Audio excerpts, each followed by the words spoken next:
agronome d'Abidjan, une référence internationale. Cette émission vous est présentée par la SODEMI, la porte d'entrée du secteur minier ivoirien.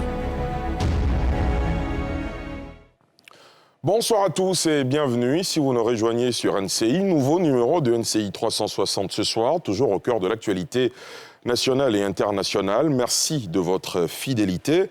À la une ce soir, l'affichage de la liste électorale ouvrira ainsi la phase du contentieux électoral, une phase du processus électoral très attendue dans l'environnement politique, précédée de critiques acerbes contre l'arbitre électoral en Côte d'Ivoire, la commission électorale indépendante CEI, la durée de la période du contentieux, les récriminations des partis politiques d'opposition, notamment la radiation du président du PPACI de la liste électorale provisoire, la présence de centenaires ou défunts sur le fichier, autant de sujets d'actualité qui cristallisent évidemment toutes les attentions. Qui mieux que le président de l'institution, Ibrahim Kouibiar Coulibaly, pour répondre à nos interrogations. À nos côtés, évidemment, nos analystes. Décryptage à suivre dans la première partie de cette émission.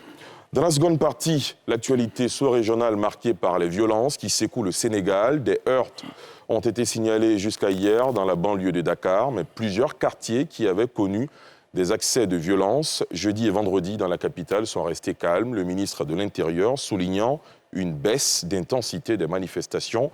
Quelle est la situation aujourd'hui dans le pays? Pour en parler, nous serons en direct de Dakar avec des acteurs non moins importants de la scène politique que vous aurez l'occasion de découvrir. Pour la première partie de cette émission avec moi en plateau ce soir, je vous l'annonçais, le président de la commission électorale indépendante CEI, M. Ibrahim Kouibiar Coulibaly. Bonsoir, Monsieur le Président. Bonsoir, M. Diarra-Souba. Merci d'avoir accepté notre invitation. C'est nous qui vous disons merci. Merci beaucoup. Vous donnez toujours l'occasion de parler de la matière électorale. Absolument. Merci en tout cas d'être venu répondre à cette invitation.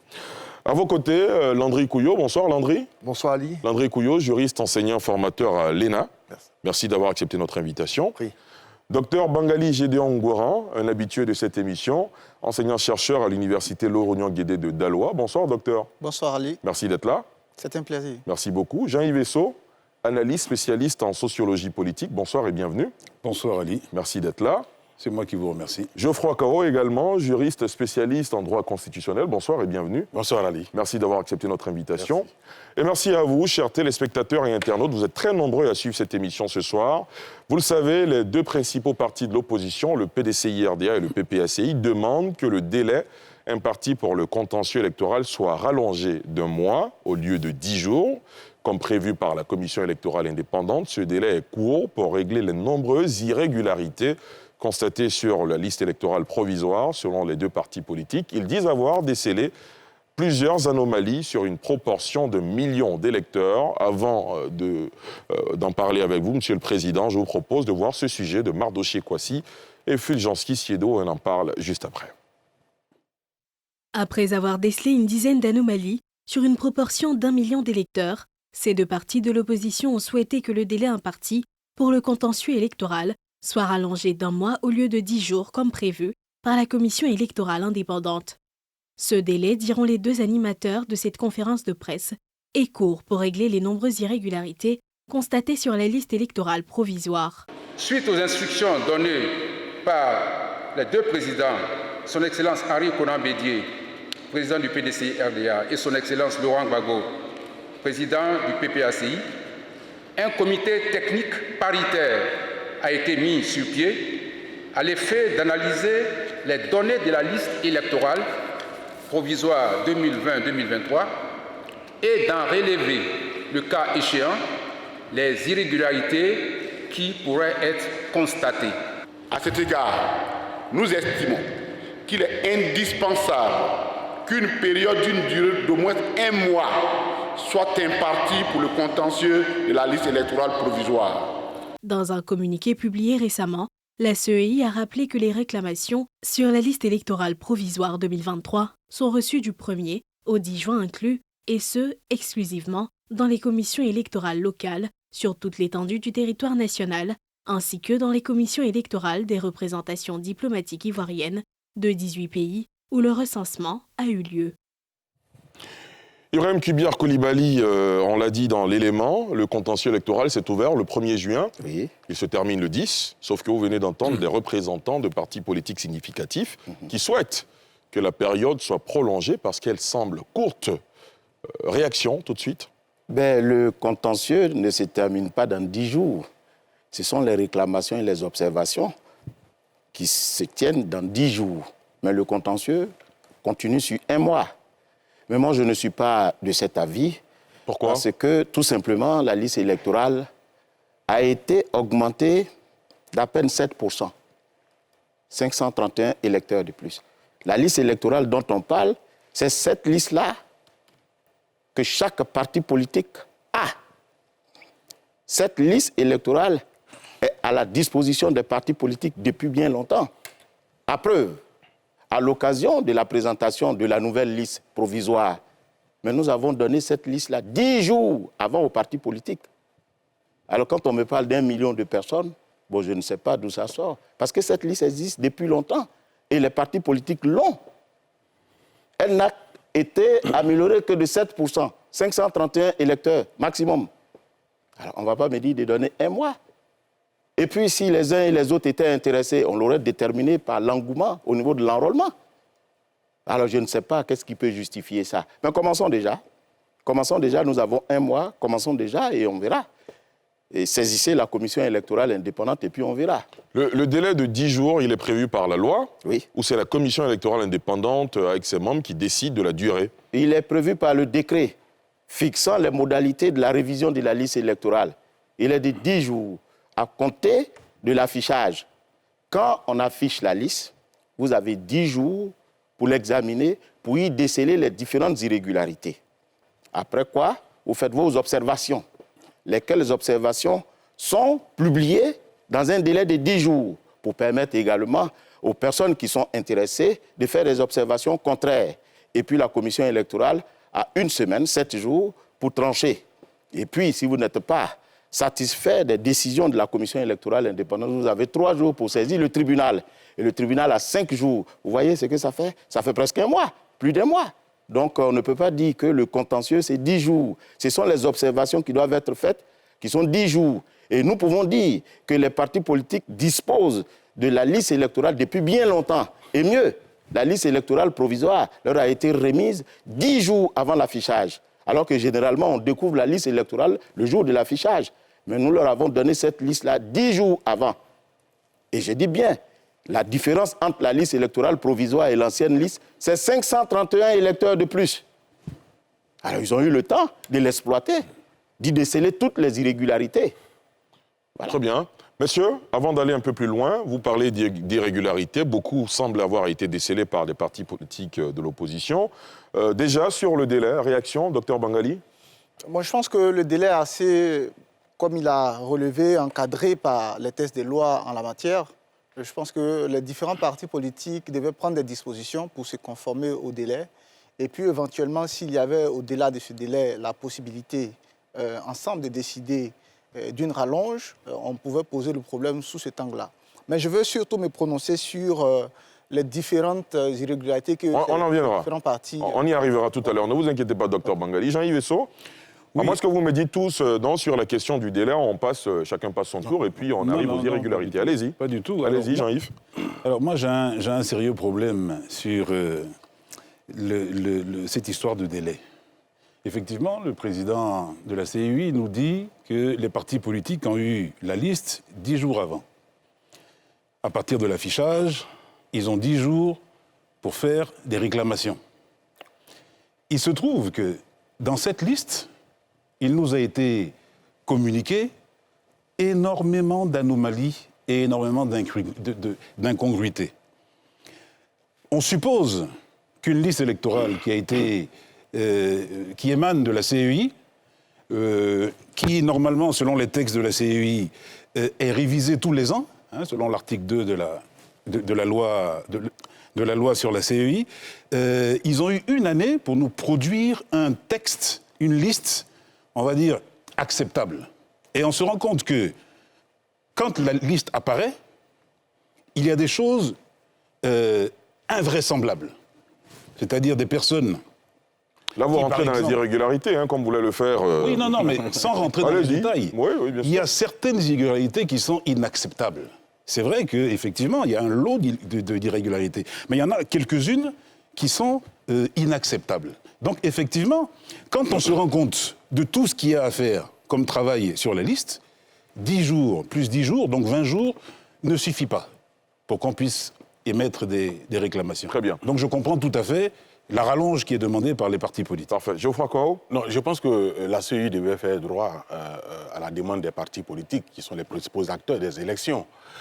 En ce sens que ici, ce que les partis politiques relèvent, c'est l'ampleur des irrégularités et qui ne peut pas être traité dans le laps de temps encadré par la loi. Donc je pense qu'une question de crédibilité, de transparence des élections, rallonger ou prolonger le délai participerait à crédibiliser davantage notre système électoral. Est-ce que cela relève de la CEI quand on dit que c'est un texte de loi qui encadre la période du contentieux électoral?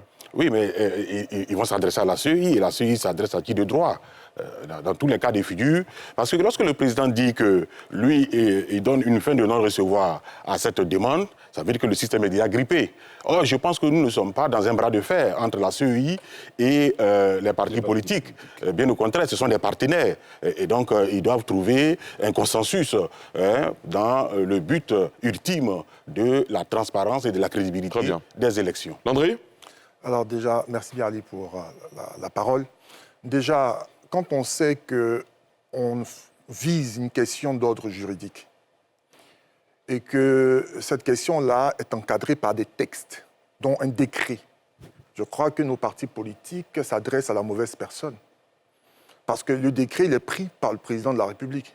Et lorsqu'on a eu des mois et des années auparavant pour évoquer la question du dialogue politique, et la question électorale était bien au cœur du dialogue politique, on aurait pu, bien sûr, d'autant plus que la question de la liste électorale a toujours été sous l'empire de la polémique, on aurait pu évoquer cette question-là afin d'obtenir une rallonge, mais pas de manière incidente, parce que cela serait inopérant et ne pourrait que créer plus de polémiques et de tensions qui, pour ma part, sont inutiles. Nos partis politiques ont manqué là de pouvoir toucher de très près un sujet très important parce que manifestement, si l'on estime que la question électorale est une question qui est épineuse et que la question de la liste électorale revient constamment, on aurait dû, au cours du dialogue politique, évoquer... Donc pour vous, c'est une question... Pour moi, c'est une question qui ne fait pas sens et qui montre combien de fois on a manqué d'être pertinent. Deuxième chose, c'est que lorsque l'on a le chiffre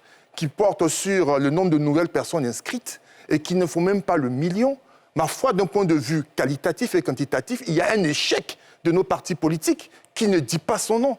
Lorsqu'on a tous ces partis-là présents et qu'on a battu campagne et qu'on n'a pas été capable de pouvoir amener plus d'1 million d'Ivoiriens, c'est qu'on n'a pas convaincu que ce soit. D'accord. Voilà, donc ça, c'est aussi, il faut le préciser. Lorsqu'on évoque le million, voire plus d'1 million de personnes qui sont dans ce cas d'irrégularité, alors qu'on a d'abord une liste qui a été rajoutée par et qui a été complétée par 500 000 personnes, je me dis, à ce cas-là, ces partis qui disposent de cette liste électorale depuis belle lurette, n'ont-ils pas pu déceler ces irrégularités-là concernant ces anciens inscrits ? Voici autant de questions qui se posent et qui nous interrogent sur l'efficacité des équipes dont disposent les partis politiques au niveau électoral. Monsieur le Président, comment vous réagissez ? Alors d'abord, il est mieux de préciser que ce n'est pas un bras de fer avec les partis politiques. Vous m'avez demandé mon avis. Hein. Absolument. J'ai donné mon avis. C'est cela. Alors je dis qu'il y a bien longtemps que les partis politiques disposent de cette liste électorale. Vous comprenez ? Cette liste électorale, elle existe depuis bien longtemps entre les mains des partis politiques. Ça, c'est un. De deux, ça fait 5 fois que nous révisons la liste électorale. 5 fois. Et c'est la même liste électorale depuis 2008. C'est cette liste électorale dont disposent les partis politiques. Il leur est loisible, chaque fois, de regarder ce qui ne va pas sur la liste électorale. Alors, les irrégularités qu'ils ont constatées, c'est sur les nouveaux électeurs, mais ils ne sont que 531 000.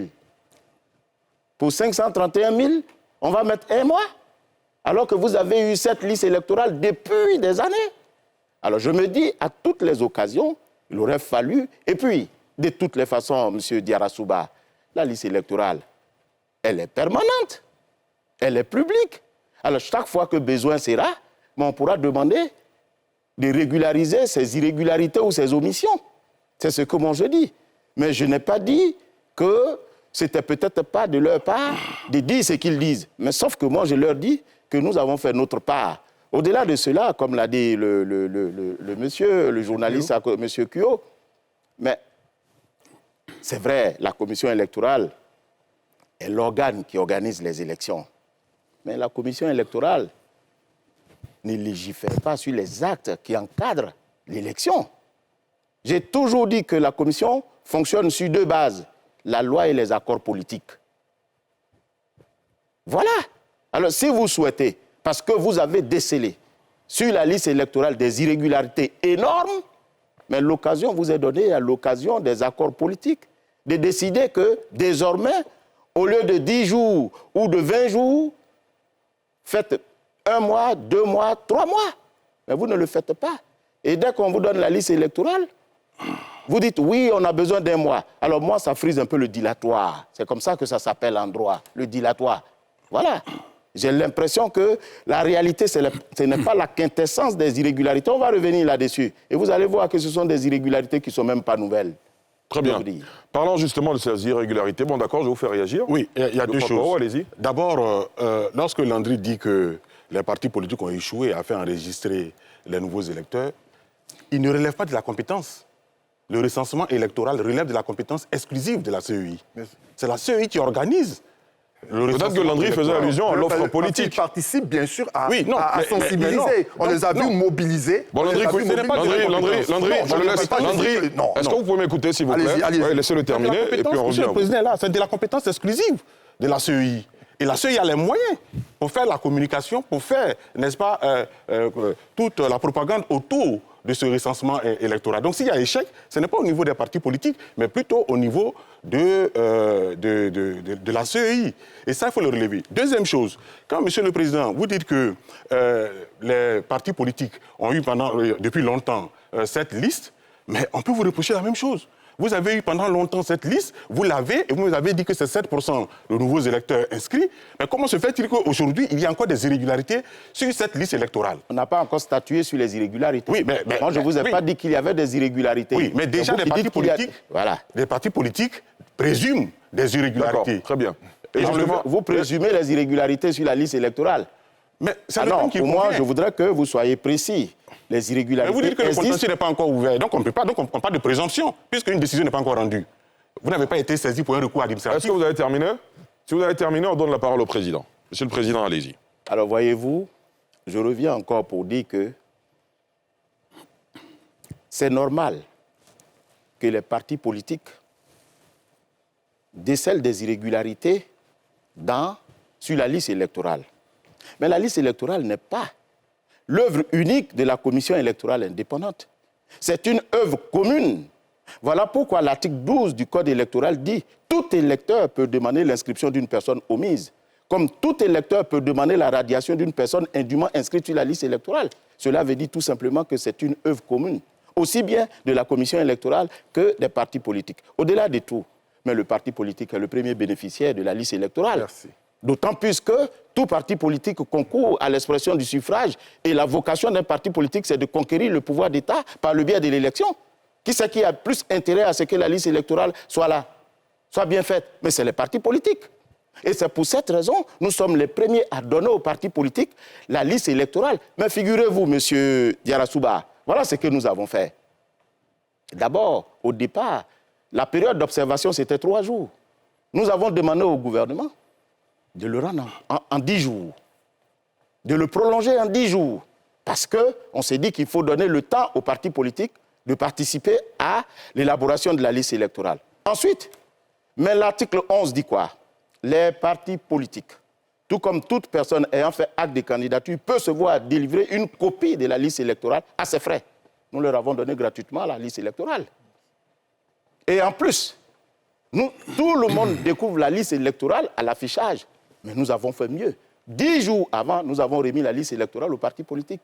Tout ceci pour leur permettre de déceler les irrégularités. Voilà pourquoi chaque fois que nous avons une opération électorale à faire, nous invitons les partis politiques à participer à l'opération et à déterminer ensemble le mode opératoire. Mais à aucun moment, les partis politiques nous ont dit, au moment de l'élaboration de la, comment on appelle, au moment du lancement de la révision de la liste électorale, à aucun moment, ils nous ont dit qu'on souhaiterait avoir plus de temps pour les observations. Ils ne l'ont jamais dit.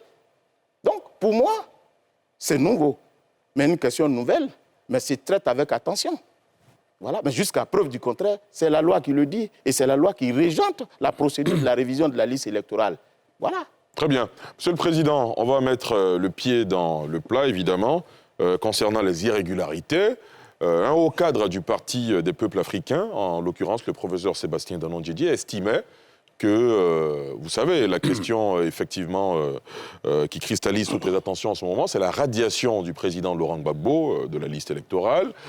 Ce haut cadre du parti estime que le président Laurent Gbagbo devrait être sur la liste électorale provisoire, parce qu'elle est provisoire, quitte à la CEI et à son parti politique de s'accorder sur la confirmation ou de l'infirmation de son nom sur cette liste. Je vous propose de l'écouter et on en parle juste après.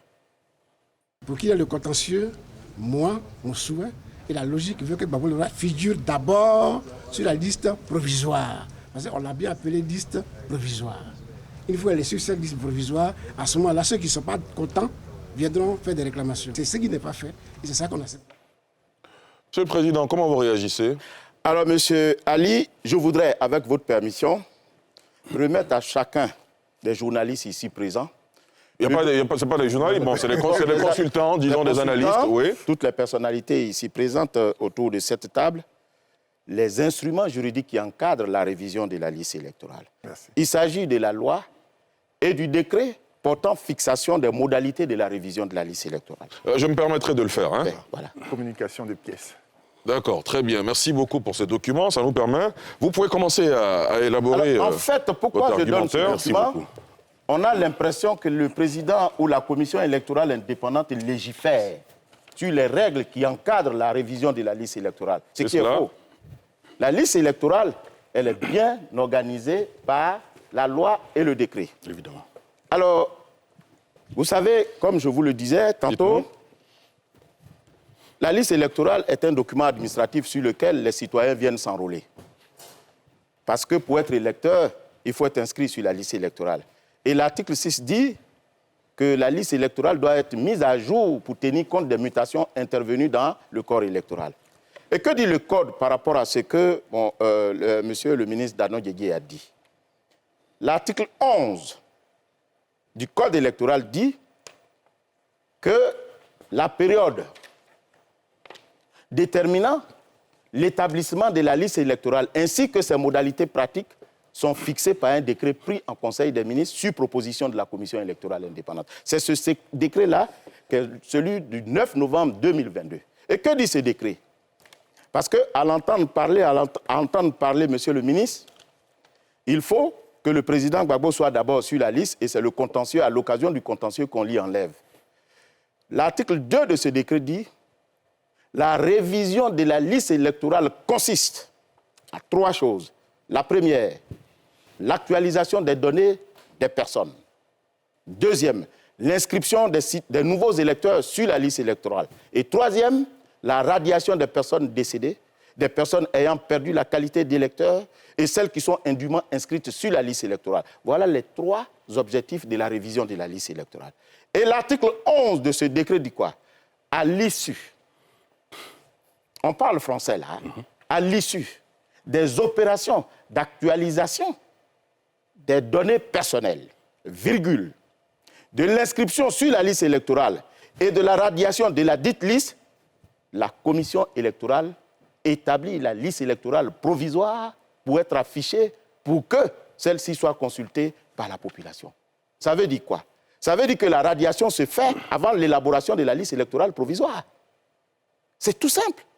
Je répète, à l'issue des opérations d'actualisation des données personnelles, d'inscription et de radiation de la liste électorale, la commission établit la liste électorale provisoire. Ça veut dire tout simplement que la radiation, la mise à jour des données personnelles ainsi que l'inscription, ce sont des opérations qui précèdent l'élaboration de la liste provisoire. Parce que de quoi s'agit-il? Lorsque nous collectons les données, le citoyen qui vient parce qu'il veut mettre à jour ces données peut le faire à l'occasion de l'enrôlement. Celui qui n'est pas sur la liste électorale, qui juge utile d'être sur la liste électorale, vient avec les documents l'attestant pour être sur la liste électorale. Voilà pourquoi l'article 9 dit ceci. Tout Ivoirien remplissant les conditions pour être électeur peut s'inscrire dans la circonscription de son choix pourvu qu'il y ait son domicile, sa résidence ou son domicile fiscal, ou s'il est à l'étranger, être immatriculé dans l'ambassade où il s'est fait enrôler. Voilà. Donc ce sont des actes qui sont avant la liste électorale. Donc quand la commission procède au traitement des données collectées sur le terrain, première chose que la commission fait, c'est de regarder. Ce monsieur m'a demandé qu'il veut être sur la liste électorale. Est-ce qu'il remplit les conditions? Et les conditions sont prescrites par l'article 3, qui dit ceci, que tout Ivoirien, de sexe masculin ou féminin, âgé de 18 ans, jouissant de ses droits civils et politiques, et n'étant frappé d'aucune incapacité, peut s'inscrire sur la liste électorale. Or, l'article 5 dit, c'est l'inscription de la liste sur la liste électorale qui confère la qualité d'électeur.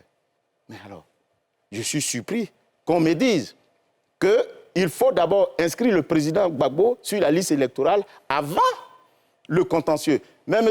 Ali, en droit, ils sont les consultants, en droit, le contentieux naît de la contrariété entre ce qu'on demande et ce qu'on vous donne. Si vous demandez à être inscrit sur la liste électorale, si on vous inscrit sur la liste électorale, mais vous ne partez pas au contentieux parce que ça n'a pas de sens. Voilà pourquoi l'article 12 du Code électoral prescrit très bien.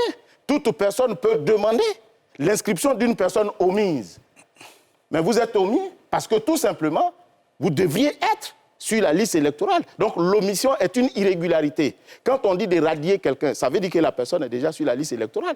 Donc ce sont des opérations qui précèdent nécessairement l'élaboration de la liste électorale provisoire. Alors je suis fort bien étonné de penser que des gens s'imaginent que dès que vous dites que vous voulez vous inscrire sur la liste électorale, vous devez y être jusqu'au contentieux. Mais ce n'est pas comme ça que ça fonctionne. Et je dis bien, le contentieux est la procédure qui consiste à soumettre à une instance judiciaire ou arbitrale les prétentions opposant plusieurs personnes. Mais ici, vous venez, vous dites vous voulez vous inscrire. La commission dit non, vous ne voulez pas vous inscrire. Le contentieux est justifié. Mais si vous demandez à être inscrit sur la liste électorale et que vous êtes inscrit sur la liste électorale, mais il n'y a pas de contentieux. Et je répète encore, le contentieux naît de la contrariété entre ce que vous voulez et ce qu'on vous donne. Voilà. Très bien. Réaction, Jean-Yves, oui. Oui, si vous permettez. Allez-y, allez-y. Je ne vais pas m'attarder sur le cas du président Laurent Gbagbo. Je vais plutôt revenir sur la période de contrôle. Jean-Yves, on essaie d'avancer. Hein. Non, mais c'est très important. Bon, très rapidement. Parce que le président a entièrement raison sur le cas de Laurent Gbagbo et je n'ai pas envie de rentrer dans ce détail. Je souhaiterais m'adresser directement au président de la commission. Allez-y. Monsieur le Président, d'abord merci. Merci pour votre présence sur le plateau, même si, selon l'article 2 de votre code, vous y êtes un petit peu obligé, puisque vous devez faire de la sensibilisation. Vous avez été mis à ce poste par la grâce de Dieu, mais aussi et surtout par votre compétence en la matière, parce qu'on le voit tout de suite pendant que vous parlez, par votre probité, par votre acribie légendaire, par, en tout cas, votre intégrité.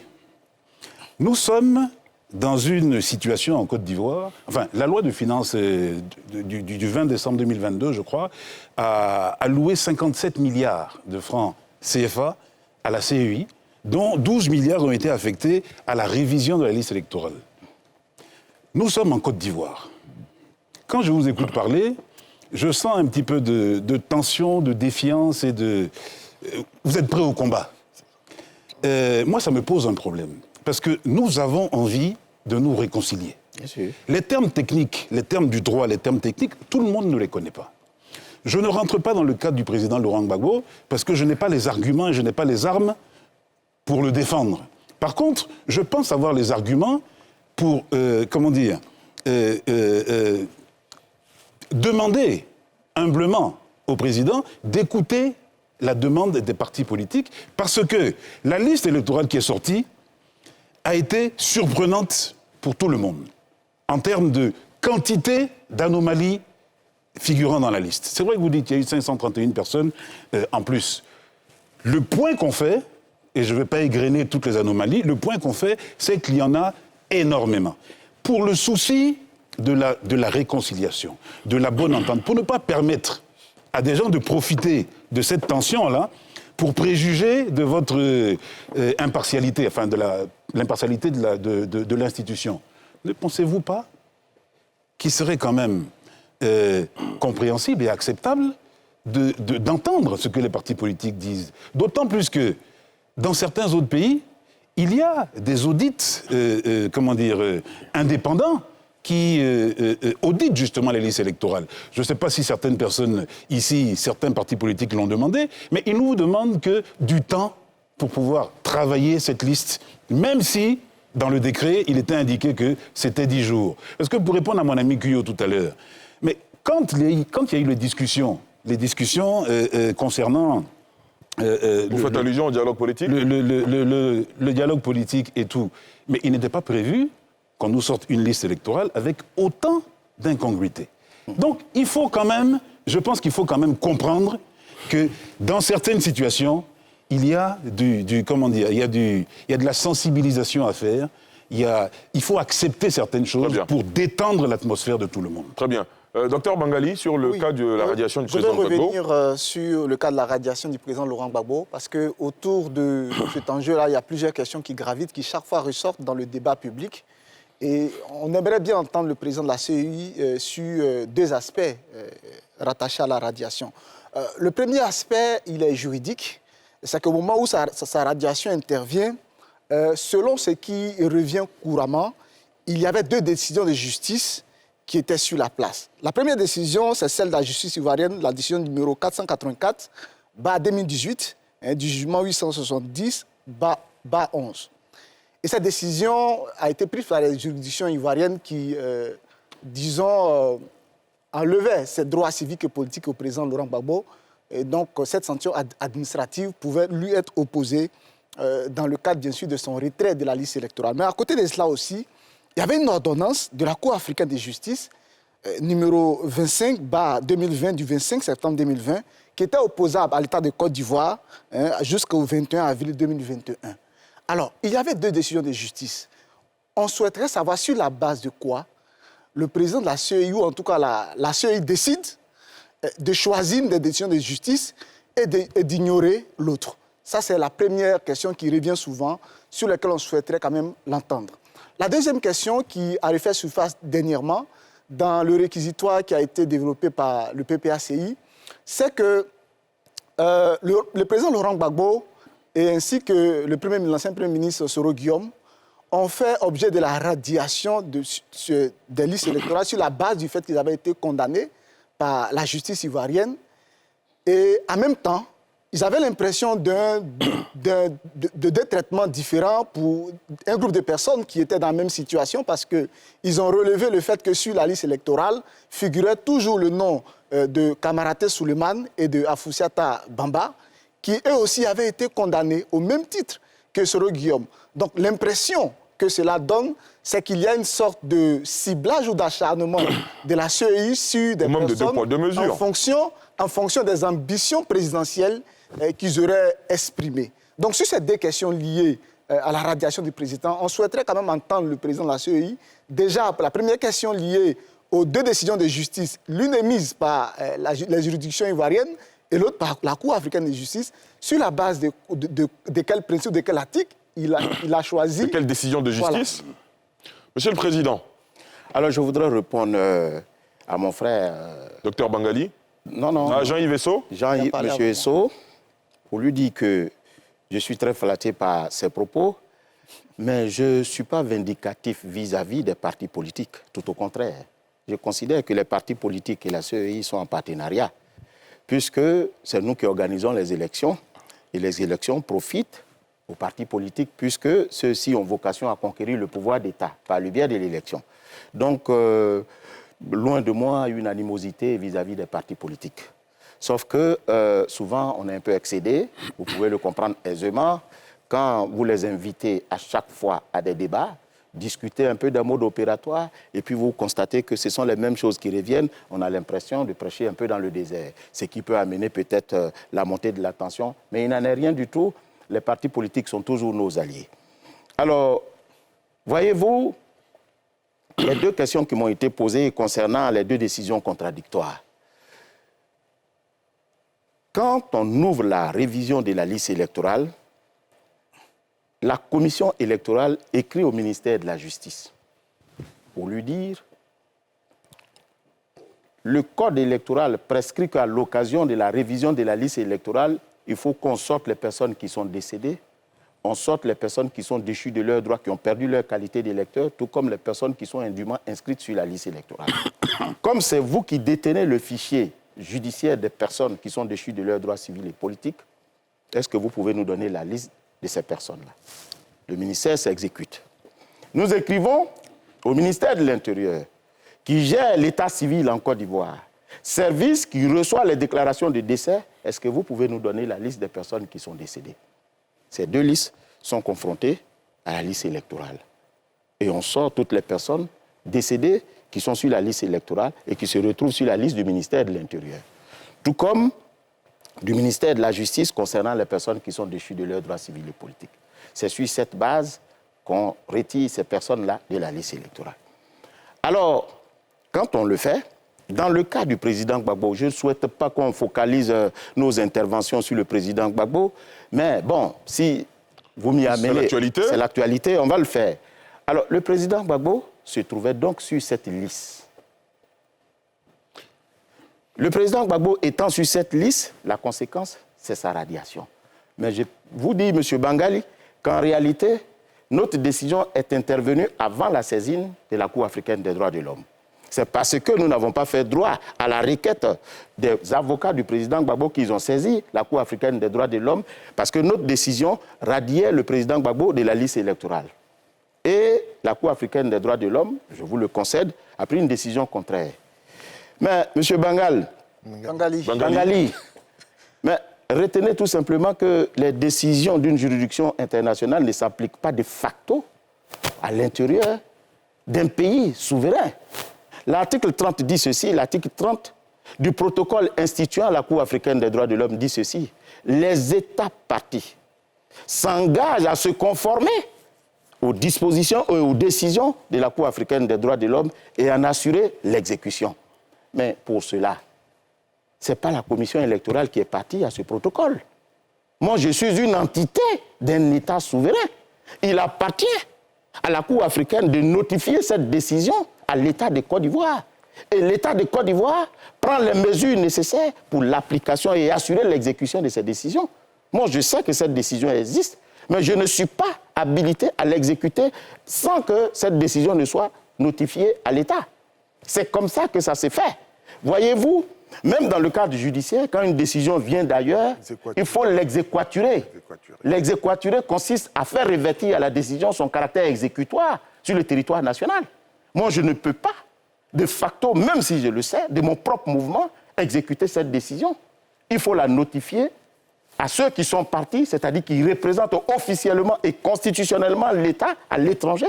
Et ces derniers nous informent de ce qu'il faut exécuter cette décision. C'est comme ça que ça se fait dans un État de droit et ce n'est pas propre à la Côte d'Ivoire. Il y a une sagesse africaine même qui dit, même si tu sais que quelque chose t'appartient, attends qu'on te donne. Je sais que cette décision existe, mais juridiquement parlant, je ne peux pas l'exécuter parce qu'il y a des mesures à prendre et je vais vous dire pourquoi. L'article 12 dit quoi? Les décisions du tribunal en matière de la liste électorale ne sont pas susceptibles de voie de recours. Et quand on a radié le président Gbagbo de la liste électorale, ses avocats ont saisi la commission électorale indépendante en 2020 et lui ont demandé de l'inscrire sur la liste électorale. On leur a répondu, nous ne pouvons pas l'inscrire parce qu'il y a une décision de justice qui est devenue définitive qui fait qu'il ne peut pas être inscrit sur la liste électorale. Ils ont saisi à cet effet le tribunal du plateau. Le tribunal du plateau a confirmé la décision. Ce faisant, la décision n'est pas susceptible de voie de recours, puisque c'est l'article 12 qui le dit. Et l'article 12 du Code électoral, qui n'est rien d'autre que l'expression de la volonté du peuple des députés du Côte d'Ivoire. Alors, fort de cela, une décision régionale d'une cour africaine prend le contre-pied de cette décision. Mais il faut d'abord modifier cette disposition qui dit que les décisions du tribunal ne sont pas susceptibles de voie de recours. Parce que cette décision-là va à l'encontre d'une décision qui dit qu'elle n'est pas susceptible de voie de recours. Donc, ce sont des mesures nationales à prendre d'abord. Et ces mesures nationales peuvent être d'ordre administratif, d'ordre constitutionnel, d'ordre juridictionnel ou même politique. Voilà. C'est-à-dire que peuvent amener une modification de la loi, une révision constitutionnelle ou l'annulation d'un acte administratif ou même la reprise d'un procès. Ce sont ces mesures nationales-là qu'on prend d'abord pour que la commission puisse exécuter la décision. Mais tant que cette décision n'a pas été notifiée à la commission, pour que celle-ci puisse s'exécuter, mais je ne peux pas, je ne coûte pas aux portes. Très bien. C'est de ça qu'il est question. Alors je voudrais terminer sur ce point. On me dit que c'est 2 poids 2 mesures. Mais qu'est-ce que vous en savez? Il y a des cas, surtout concernant les personnes qui se trouvaient dans la même situation que le président Gbagbo. Mais c'est la loi de 2018, la loi d'amnistie de 2018, qui a dit ceci, que toutes les personnes qui se trouvent dans la même situation que le président Gbagbo pouvaient bénéficier de cette loi d'amnistie à condition qu'ils ne soient pas parmi les 3 cas. Les personnalités en procès devant une instance judiciaire internationale. 2e cas, les militaires. Et 3e cas, les groupements armés. Voilà les 3 cas qui étaient exclus du bénéfice de la loi d'amnistie de 2018. Ce faisant, le président Gbagbo n'était pas présent, il était en instance judiciaire. Voilà pourquoi le président Gbagbo n'a pas bénéficié de cela.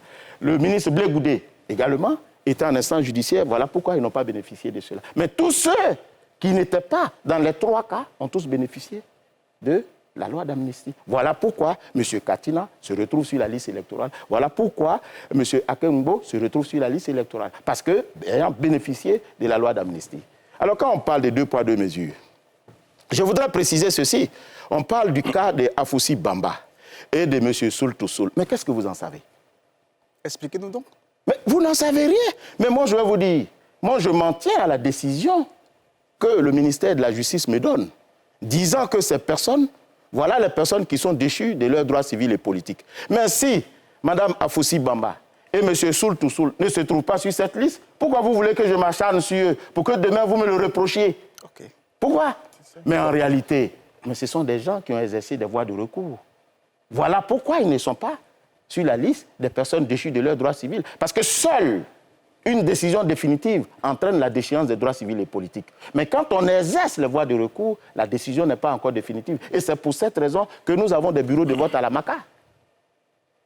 C'est pour cette raison qu'on a des bureaux de vote à la MACA. Ce n'est pas parce qu'on est condamné, on est à la prison, qu'on n'a pas le droit de voter.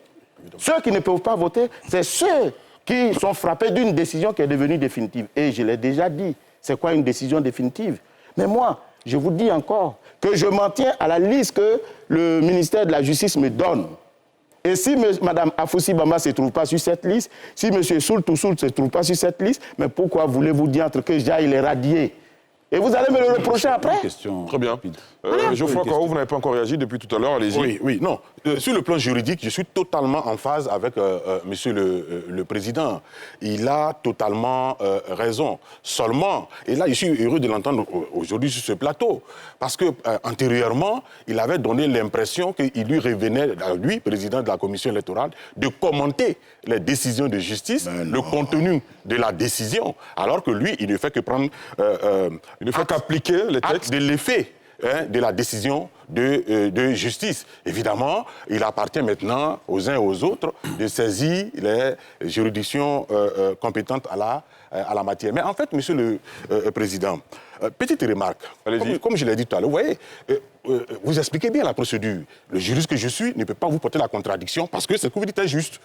Seulement, comme je l'ai dit, vous avez un certain dynamisme à expliquer les choses, à dire les choses, et qui souvent amène à la confusion.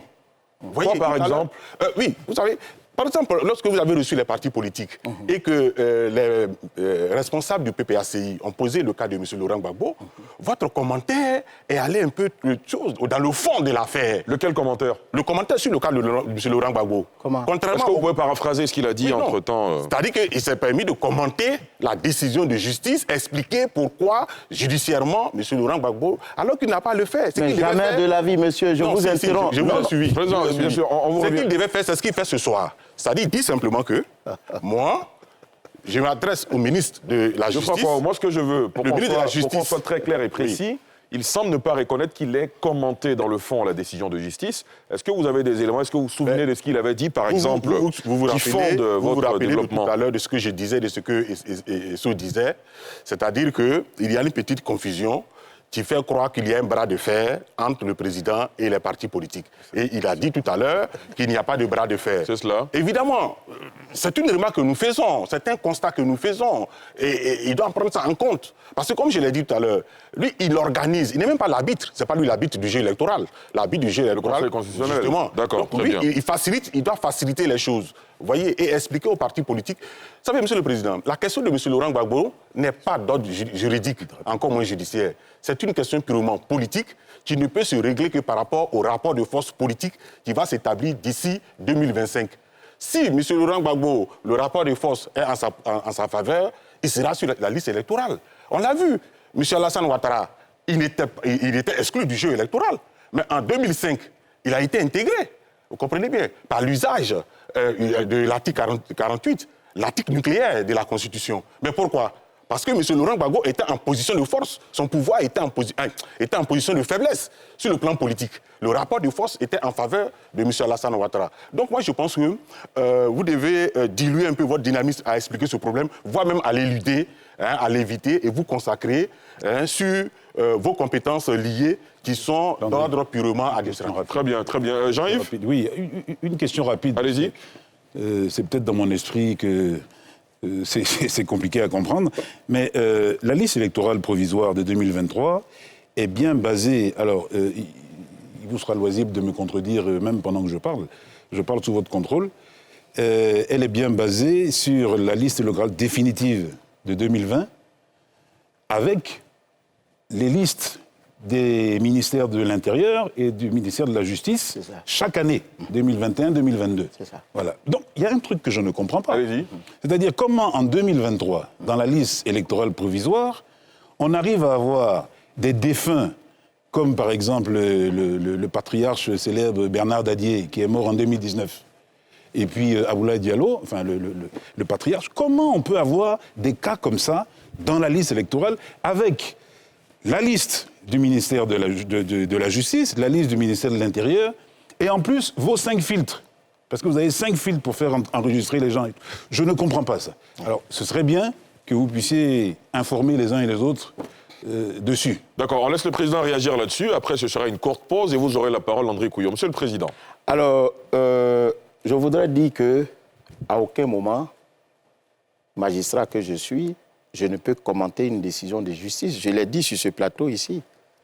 En octobre 2020, oui. Oui. Quand on me pose la question de savoir mais pourquoi on a radié le président Gbagbo, j'explique que c'est parce que la décision est devenue définitive que nous, on a tiré conséquence de cette décision en le radiant, parce que l'article 4 dit « Ne sont pas électeurs les personnes qui sont frappées d'incapacité ou d'indignité, notamment les personnes condamnées pour crime, les personnes condamnées à une peine d'emprisonnement sans sursis pour vol, escroquerie, abus de confiance, détournement des deniers publics. » Alors, le président Gbagbo se trouvait dans ce cas. Et c'est pour cette raison que nous l'avons radié. Et la décision était devenue définitive parce qu'aucune voie de recours n'a été exercée. Et celle-ci étant expirée, la décision devient définitive. Voilà où je suis intervenu. Mais je n'ai jamais statué sur le bien fondé de cette décision. Était-il coupable ou non? Je ne le ferai jamais. Je ne le ferai jamais, monsieur.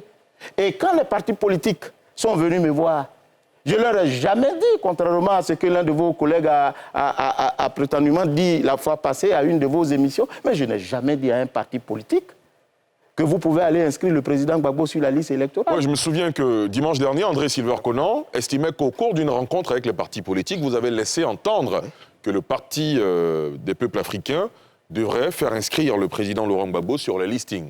Bon, il lui avait été demandé plus d'éléments, mais c'est bien que vous revenez là-dessus. Alors, parce qu'en réalité, c'est pour cette raison que je vous dis que c'est une adversité de façade.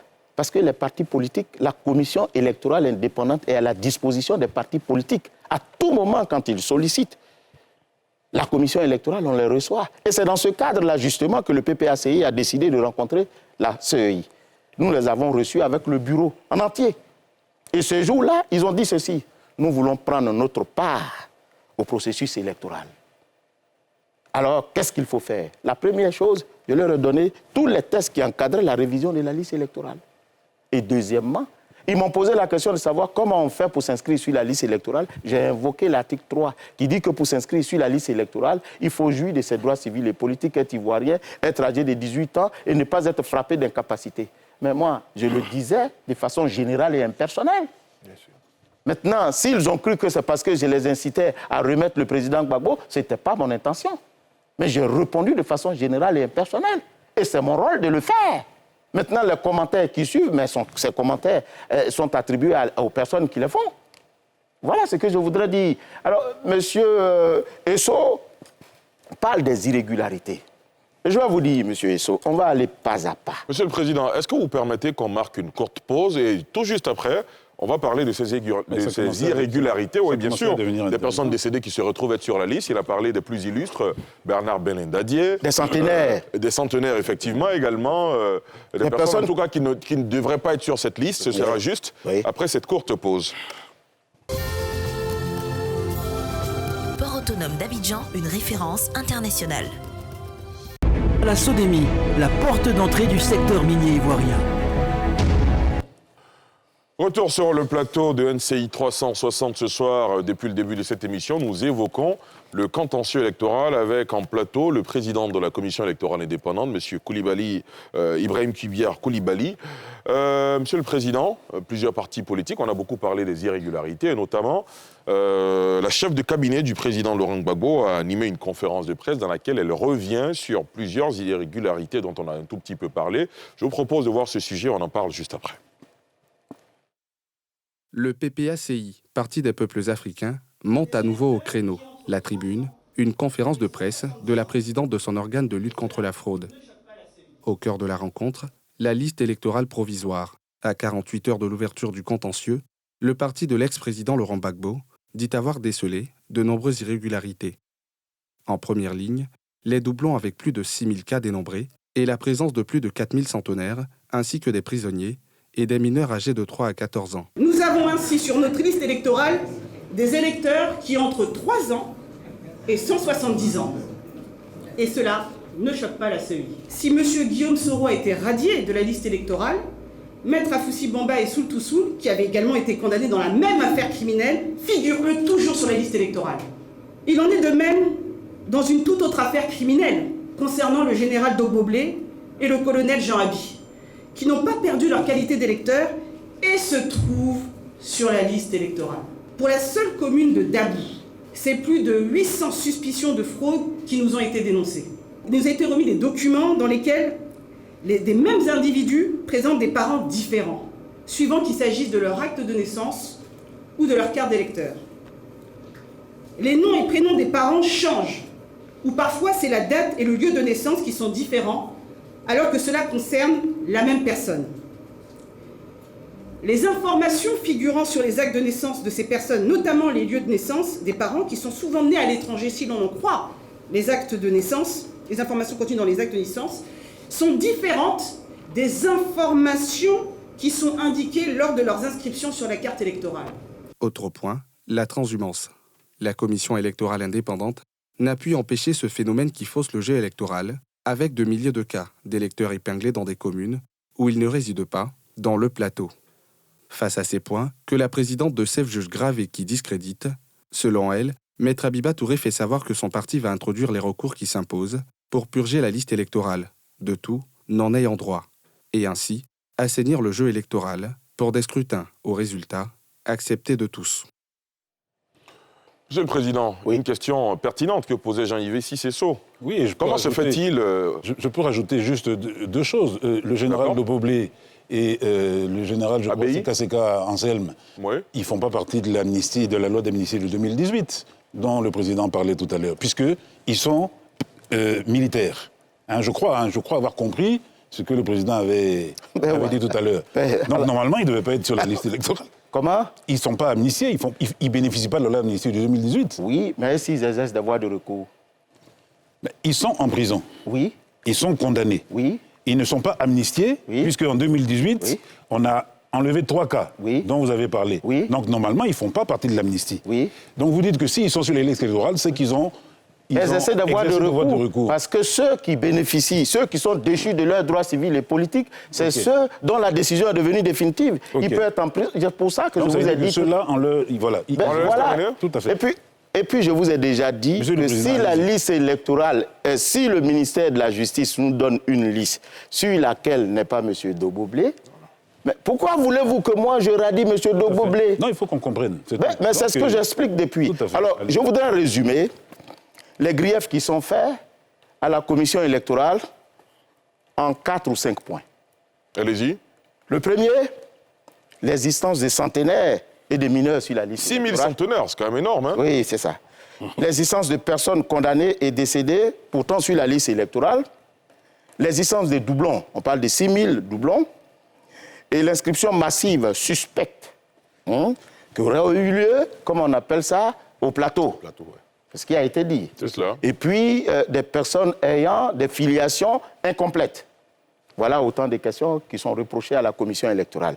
Alors, pour la clarté du débat, je souhaiterais qu'on parte point par point, si vous le permettez. Oui, bien sûr, allez-y. Le premier point est celui relatif à l'exercice des centenaires et des mineurs sur la liste électorale. Voyez-vous, M. Kuyot le disait tout à l'heure, à des moments donnés, on est un peu excédé. Pourquoi? Parce que ce n'est pas nouveau. Vous avez dit, mais ce n'est pas nouveau, mais pourquoi ça est sur la liste électorale? Je vais vous expliquer pourquoi. On a l'impression que c'est maintenant que la Côte d'Ivoire découvre la matière électorale.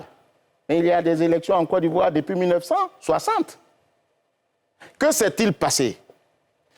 Lorsqu'il y a eu les accords de Ouagadougou en 2007, il a été convenu que les citoyens ne disposant pas d'une carte nationale d'identité puissent s'inscrire sur la liste électorale en 2008-2009 avec un simple extrait d'acte de naissance ou un jugement suppléant, qu'on appelle le jugement supplétif. Évidemment.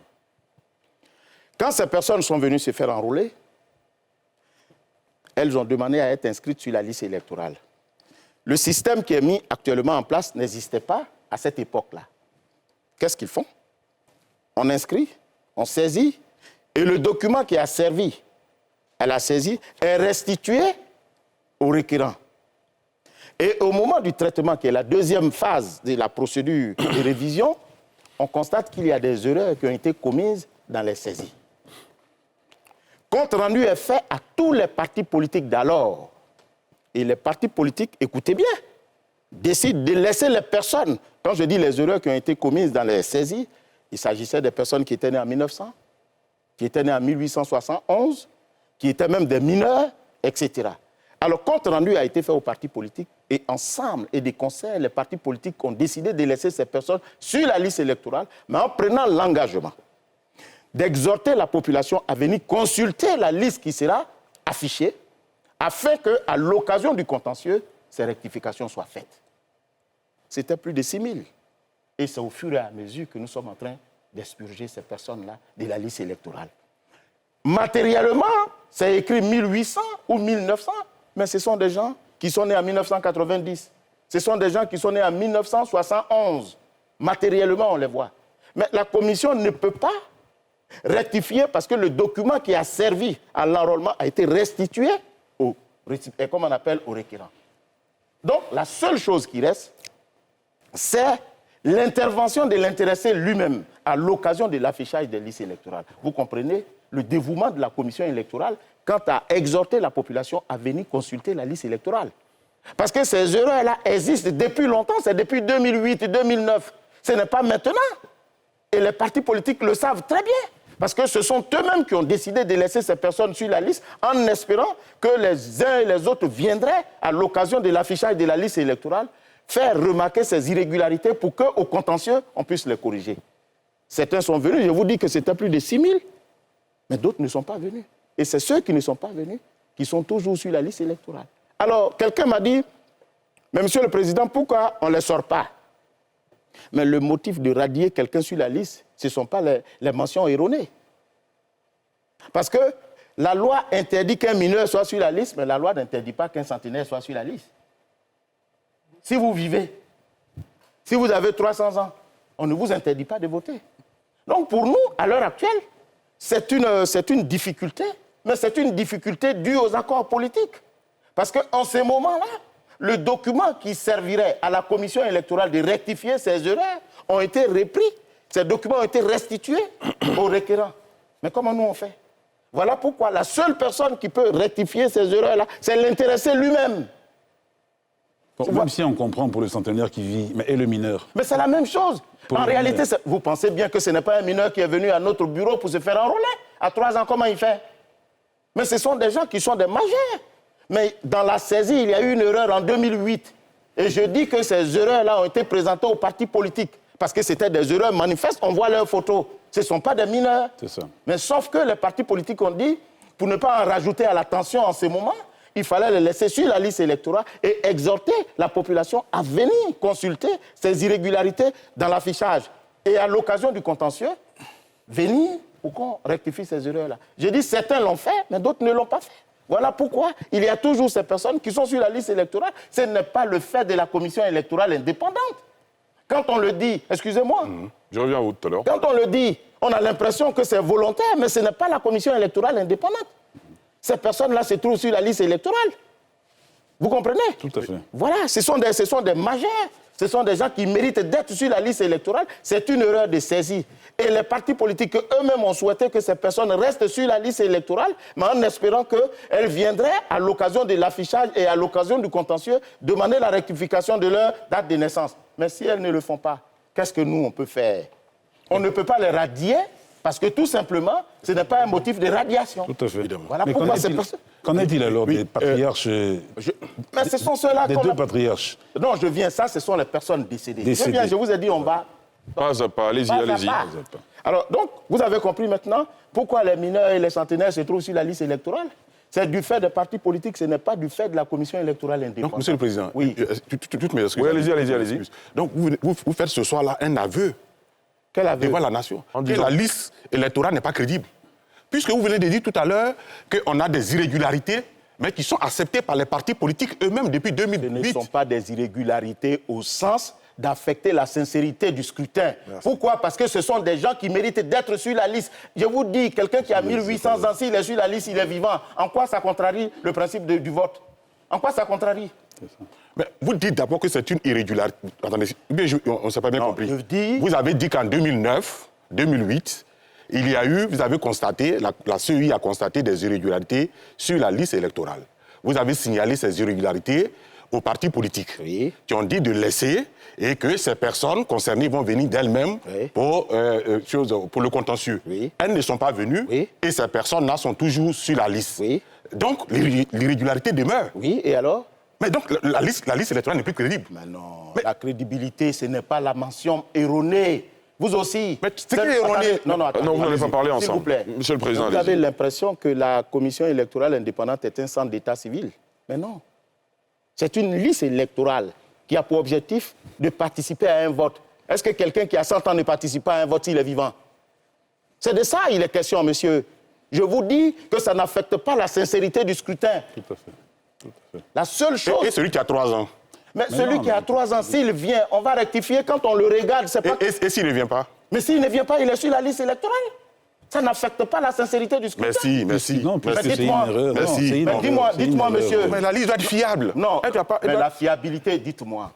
La fiabilité qui est requise sur une liste électorale, c'est le contraire qui affecte le vote, qui force les règles du jeu. Celui qui a 3 ans dont vous parlez, il n'a pas 3 ans. C'est une erreur matérielle, il n'a pas 3 ans. Parce que dites-moi, comment vous, sérieusement, vous pouvez penser que quelqu'un qui a 3 ans vienne se faire enrôler? Comment il fait? Comment vous avez tout à l'heure dit qu'en droit, ce sont les preuves. Les preuves sont matérielles. Sur votre liste, on voit que l'acte de naissance qu'il a produit ne mentionne pas 3 ans, mais il y a eu une erreur matérielle. Est-ce que vous pouvez prendre sur vous, de corriger ces erreurs, de retirer voilà, ces personnes. Alors je vous dis non. Pourquoi? Parce que si je sais que le monsieur là, il n'a pas 3 ans, mais je ne sais pas quel âge il a, parce que le document sur la base duquel je devais le régulariser, il est parti avec. Donc nous attendons que ce monsieur vienne consulter et vienne au contentieux. Et ce n'est pas maintenant, ce n'est pas le fait de la commission électorale maintenant, c'est depuis 2008. Mais est-ce que la commission peut le retirer? Non. Parce qu'il n'est pas venu? Mais non, parce que le motif de la radiation, ce n'est pas les mentions erronées. D'accord, très bien. C'est une mention erronée. Oui, c'est une mention erronée. Alors, qu'est-ce que dit l'article qui parle de la radiation? L'article dit « sont radiés de la liste électorale toute personne décédée, toute personne ayant perdu la qualité d'électeur, toute personne indûment inscrite sur la liste électorale ou toute personne à qui les autorités compétentes ont retiré le droit de vote. » Est-ce qu'il est mis dedans que les personnes qui connaissent les mentions erronées ne peuvent pas être sur la liste électorale? Très bien. Donc, c'est pour cette raison, vous comprenez maintenant pourquoi nous faisons de la communication, de la sensibilisation, inviter la population à venir sur la liste électorale. Donc, Monsieur le Président, pour nous résumer, sur la liste électorale, vous le confirmez ce soir, il y a des données, des informations erronées. Bon, moi, je ne sais pas qu'est-ce que vous recherchez, mais moi, je vous dis... Je veux comprendre. Dites-moi. Vous savez, l'élection est aujourd'hui un problème de santé publique en Côte d'Ivoire. L'élection présidentielle a tué près de 3500 Ivoiriens depuis 1995. Plus que le Covid qui a fait seulement que 900 morts. Donc c'est un problème de santé publique. Voilà, et vous voyez déjà comment la société est fracturée avec cette question. Mais donc c'est une question épineuse. Il faut éviter les moindres erreurs. Mais dites-moi. Parce que j'ai l'impression que vous minimisez ces irrégularités, vous les traitez de mineurs, alors qu'il y va de la vie d'une nation. D'accord. Attendez, s'il vous plaît. Monsieur le Président, allez-y. Je n'ai jamais dit que je ne minimise pas ces irrégularités. Mais dites-moi, comment on les corrige? C'est vous peut-être le président de la commission. Je ne suis pas président. Je suis en train de vous dire. Alors, si vous m'écoutez, parce que je suis le président de la commission électorale indépendante, mais je vous dis que ces irrégularités n'affectent pas la sincérité du vote. Voilà pourquoi nous les gardons. Parce que quelqu'un qui a 1800 ans, c'est une erreur matérielle. Quand on regarde sa photo, ce n'est que la date de naissance où il y a une erreur. Et je vous dis, pourquoi on demande aux citoyens de venir consulter la liste électorale? Mais parce que tout simplement, nous n'avons pas le document. Regardez aujourd'hui. Quand vous venez vous inscrire sur la liste électorale, on scanne le document sur la base duquel vous venez vous inscrire sur la liste électorale. Est-ce que vous suivez? De sorte que quand on constate des irrégularités ultérieurement, on se réfère à ces documents. Mais en 2008-2009, les personnes sont reparties avec les documents. Au point où la liste électorale, aujourd'hui, quand on constate ces irrégularités, la seule personne qui peut rectifier, ce sont les intéressés eux-mêmes. Mais je vous dis encore, le tout n'est pas de chercher des irrégularités. Le tout, c'est de chercher à comprendre si ces irrégularités affectent. Regardez ce que le législateur dit. Le législateur dit, on annule une élection quand elle est susceptible d'entacher la sincérité du scrutin. Ça veut dire quoi? Que le législateur lui-même, il reconnaît que toutes les irrégularités n'emportent pas annulation. C'est cela. Et aujourd'hui, dans le standard international, l'exactitude d'une liste électorale s'apprécie à partir de 97%. Il y a 3% d'erreurs qui sont admises. Et ce que vous êtes en train d'énoncer ne te fait même pas 1%. Nous sommes 8 millions sur la liste électorale. C'est à peine 6 000. Je ne dis pas que c'est bon de les avoir. Voilà pourquoi nous passons sur tous les plateaux et nous invitons la population à venir consulter la liste électorale, à l'effet pour celle-ci de retirer les irrégularités. Je n'ai pas fini au niveau des erreurs. Mais c'est pour ça qu'il faut accéder à la requête des partis politiques de prolonger cette période. Alors, c'est pour ça que je sais que vous allez y accéder. Non, c'est pour ça que je vous dis, M. Esso, que c'est depuis 2008. S'ils étaient si sérieux que ça dans leurs revendications, je parle de la revendication, mais il y a bien longtemps que ça allait se faire. Oui, Monsieur le Président, c'est ce que je vous reproche. Oh, d'accord, mais je continue. On va pas avancer. Les politiques de ne pas être sérieux, alors que ce n'est pas votre rôle de le dire. Monsieur, j'ai l'impression que vous nous prenez au mot. Je veux dire, si la revendication... Non, s'il vous plaît. Vous jouez un rôle capital en Côte d'Ivoire. Oui, mais je joue un rôle capital rassembleur. Il devait avoir le narratif qui très bien. divise. Alors, s'il vous plaît, vous avez terminé? Allez-y, Président. Vous voyez, je ne sais pas, M. Kouao, qu'est-ce qu'il recherche, mais on ne s'abreuve pas à la même source. Moi, je ne cherche pas les polémiques. Quand je viens sur un plateau, c'est pour dire ce que nous faisons et apaiser. Vous comprenez? Quand je dis que les revendications ne sont pas sérieuses, je me dis que ça fait 5 fois que nous faisons la révision de la liste électorale. Depuis 2008, les partis politiques savent bien qu'il y a des personnes qui sont sur cette liste électorale qui ont des mentions erronées. Alors, je souhaite qu'à toutes les révisions, s'ils avaient pris le temps de revendiquer cela, il y a bien longtemps que ces irrégularités auraient pu être corrigées. C'est ce que je voulais dire. Mais je n'ai pas dit que les partis politiques ne sont pas sérieux. Vous voyez, vous êtes toujours en train, vous dites que les élections constituent un mal public, une question de santé publique. Mais en réalité, c'est votre commentaire qui est plus nocif que cette maladie-là. Parce que le commentaire que vous faites, c'est ça qui est plus dangereux. C'est la réalité. Mais ce n'est pas la réalité. 3500 morts. Mais nous avons... On va laisser le président terminer. 3500 morts. Je vous redonne la parole quand il termine. Geoffroy Kouao, s'il vous plaît. Je ne vous ai pas dit que c'est de la fiction. Vous dites que c'est ce que vous dites. D'accord, très bien. Alors, on va poursuivre avec, parce que le temps est en train de courir à son terme. Alors, on va poursuivre avec les... Alors, tout à l'heure, on a dit il y a des personnes condamnées qui sont sur la liste électorale. Et pourtant, il y a des personnes, comme le président Gbagbo, qui étaient condamnées, qui ne sont pas sur la liste électorale. Mais j'ai expliqué tout à l'heure pourquoi ces personnes se trouvent sur la liste électorale. J'ai dit que si ces personnes ont exercé des voies de recours, la décision de condamnation, qui n'est pas devenue définitive, fait qu'ils peuvent rester sur la liste électorale. Ensuite, on nous parle de personnes décédées qui sont sur la liste électorale. Ce dont parlait M. Esso, le doyen, les choses. Alors, je vous ai déjà dit, lorsque la commission électorale organise la révision de la liste électorale, elle écrit au ministère de l'Intérieur pour que celui-ci mette à sa disposition toutes les personnes qui sont décédées. Mais si M. Bernard Bédadier ne se trouve pas dans la liste du ministère de l'Intérieur, vous avez l'impression que la commission électorale est un état civil où on vient déclarer les décès? Mais non! La commission électorale s'occupe des effets attachés au décès. Ce n'est pas l'acte de décès qui est dressé devant la commission électorale indépendante. Mais si M. Bernard Bédadier ne se trouve pas sur la liste remise par le ministère de l'Intérieur, pourquoi voulez-vous que je radie le pauvre doyen? Mais parce que, pour moi, ce n'est pas la rumeur qui radie les gens de la liste électorale.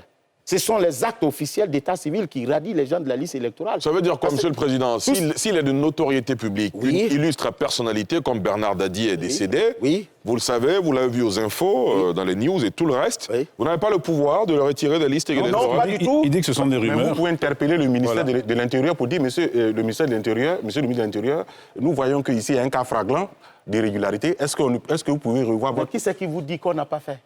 Qui vous dit? Mais c'est pour cette raison qu'on écrit. Est-ce qu'il y a meilleure façon d'interpeller un ministère pour lui dire donnez-nous la liste des personnes qui sont décédées? Ou bien vous voulez que nominativement on adresse un courrier pour dire il y a telle personne qui est décédée, allez compulser, comme on appelle la page nécrologique des journaux, pour dire voilà, il y a telle personne, il faut nous mettre ces personnes-là sur la liste? D'accord, très bien, on poursuit. Alors, donc voilà pourquoi ces personnes se retrouvent être sur la liste. Et je dis encore, c'est le parallélisme des formes. Est-ce que c'est la rumeur qui a inscrit la personne sur la liste électorale? La personne est venue avec un document pour justifier sa présence sur la liste électorale. Alors pour l'enradier, il faut que ce soit un document officiel. Sinon, c'est les mêmes qui vont encore, comme M. Kouao, dire que la commission électorale indépendante est en train de radier des personnes sur la liste électorale sans document. Ben voilà. Très bien. Alors, il y a le cas des doublons. Vous voyez, avant 2010, la liste électorale était alphanumérique. C'est-à-dire, quand vous prenez le code électoral, ce qu'on exigeait du requérant, c'était son nom, son prénom, sa date de naissance, son lieu de naissance, son genre, sa profession, son domicile, sa filiation. C'était seulement ça qu'on demandait. C'est ce qu'on appelle la base de données alphanumérique. Depuis 2010, nous avons introduit la base de données biométrique. C'est-à-dire, aujourd'hui, quand vous prenez l'article 7, qui détermine les éléments constituant l'identification de l'électeur, il y a sa photo pour faire état de l'iris et ses empreintes digitales. Semble-t-il, les empreintes digitales ainsi que l'iris sont uniques à chaque personne. Donc, depuis 2010, c'est la biométrie qui est notre identifiant. Je ne sais pas si je me fais comprendre. Alors, il n'est pas rare de constater, dans les familles africaines, 2 ou 3 personnes qui utilisent les mêmes extraits d'acte de naissance. Il n'est pas rare. Vous êtes d'accord avec moi, M. Kouao? M. Kouao et M. Esso. Alors, quand ces personnes viennent se faire enrôler, on trouve un doublon d'identité. Mais on ne trouve pas un doublon biométrique. Parce qu'il s'agit de 3 personnes qui ont leurs empreintes propres à elles. Elles peuvent avoir le même nom, mais elles n'ont pas les mêmes empreintes digitales, puisque c'est la biométrie qui fait foi au niveau de la liste électorale. Voilà pourquoi nous, on ne considère pas ça comme étant des doublons. Et généralement, c'est de ça qu'on parle.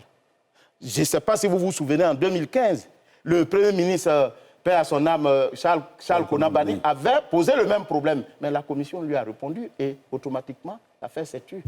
Le doublon d'identité n'est pas le doublon biométrique.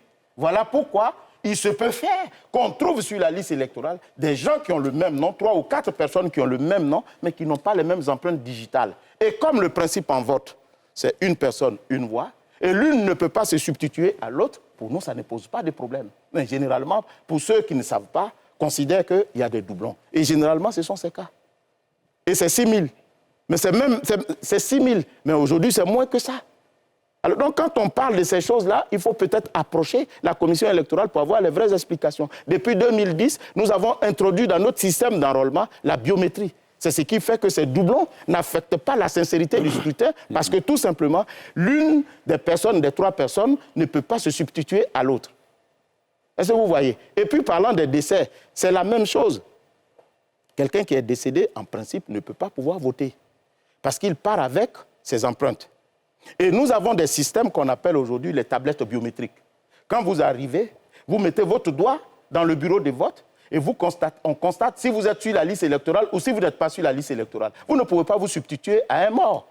Voilà pourquoi pour nous, je n'ai pas dit, alors là, loin s'en faut, que les morts sur la liste électorale, ça ne nous gêne pas.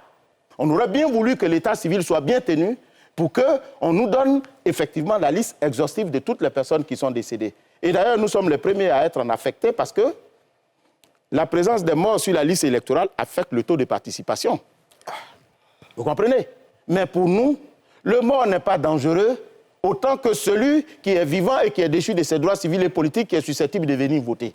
Voilà pourquoi nous prenons, parce que c'est un acte grave que de radier quelqu'un, nous prenons toutes les garanties pour assurer que la personne que nous radions est la bonne.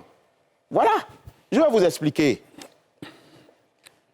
L'état civil, c'est plus compliqué que ça. Quand j'étais chef de cabinet au ministère de la Justice, j'ai reçu un monsieur, sur instruction de monsieur le garde des Sceaux, qui me dit, monsieur le chef de cabinet, je suis mort. J'ai dit, pourquoi? Il dit, je suis mort. Ben, vous êtes bien vivant devant moi. Il dit, je suis mort parce que j'ai eu à utiliser, mon cousin a utilisé mon extrait d'acte de naissance. Malheureusement, il est décédé et sa famille, pour bénéficier du capital décès, est partie faire son acte de décès. Moi, je suis à 2 ans de la retraite, je vais pour constituer mon dossier, on me dit que je suis décédé. Qu'est-ce que je fais? Comme vous êtes en train d'organiser les audiences foraines, je vous prie de bien vouloir m'inscrire au titre des audiences foraines pour que je puisse avoir un jugement supplétif. Mais je lui réponds que l'audience foraine est faite pour les personnes qui n'ont jamais été déclarées à l'état civil. Or, vous l'avez été, sauf que vous êtes 2 à utiliser votre acte de naissance. Voilà les réalités sociologiques de notre état civil. Et voilà pourquoi nous avons inséré dans le système de l'enrôlement du citoyen la biométrie, qui fait la différence entre les différentes personnes, même si elles ont la même identité. Vous comprenez? Aujourd'hui, j'ai bien envie de vous poser la question, messieurs qui êtes autour de cette table. Surtout, monsieur Kouao, dites-moi, Bernard B. Dadier, le B, c'est quoi? C'est Blin. Blin. Tout le monde ne le sait pas. Blin. Et il arrive, et parce que quand vous m'avez dit tout à l'heure, il faut interpeller le ministère de l'Intérieur, je vous dis que nous l'avons fait. Quand on leur a demandé, mais pourquoi vous ne nous donnez pas la liste de toutes ces personnes? Je ne défends personne, mais voilà ce qu'ils nous ont dit. Ils disent, souvent la déclaration est mal faite. Surtout pour les personnalités. Généralement, quand ce sont les personnalités, on ne prend même pas soin d'envoyer les documents officiels. On dit non, c'est M. Bernard Dadier qui est décédé. On fait le document. Mais quand vous venez avec l'acte de décès de Bernard Dadier, mais notre machine va rejeter parce qu'il s'appelle Bernard Belin Dadier. Blin, oui. C'est Blin Dadier. Vous avez dit Blin. Mais ce n'est pas Blin. C'est Belin, oui. C'est Belin. Oui, Belin, bon. Mais voilà déjà. Non, c'est une question de prononciation peut-être. Ah ben oui, voilà. Mais ce que vous prononcez, c'est ce que vous avez écrit. Mais voilà déjà. Donc, quand vous venez avec un tel acte de décès, évidemment, la machine va rejeter. Et je le dis encore, mais nous prenons tout le temps pour radier ces personnes-là de la liste au fur et à mesure. Mais, diantre, pourquoi voulez-vous que quelqu'un qui est décédé vienne voter? Puisqu'il y a une biométrie qui l'empêche de voter. Voilà pourquoi nous prenons tous les soins. Mais nous aurions bien voulu que l'état civil soit plus efficace que ça. Je vous le concède. Mais c'est parce que cette réalité est là. Et nous nous battons. Et d'ailleurs, nous faisons mieux, M. Diarra-Souba. Oui. Est-ce que vous savez qu'il nous arrive, la Commission électorale indépendante, de compulser les pages nécrologiques des journaux pour voir les personnes qui sont décédées, à l'effet pour nous d'attirer l'attention de l'état civil là-dessus.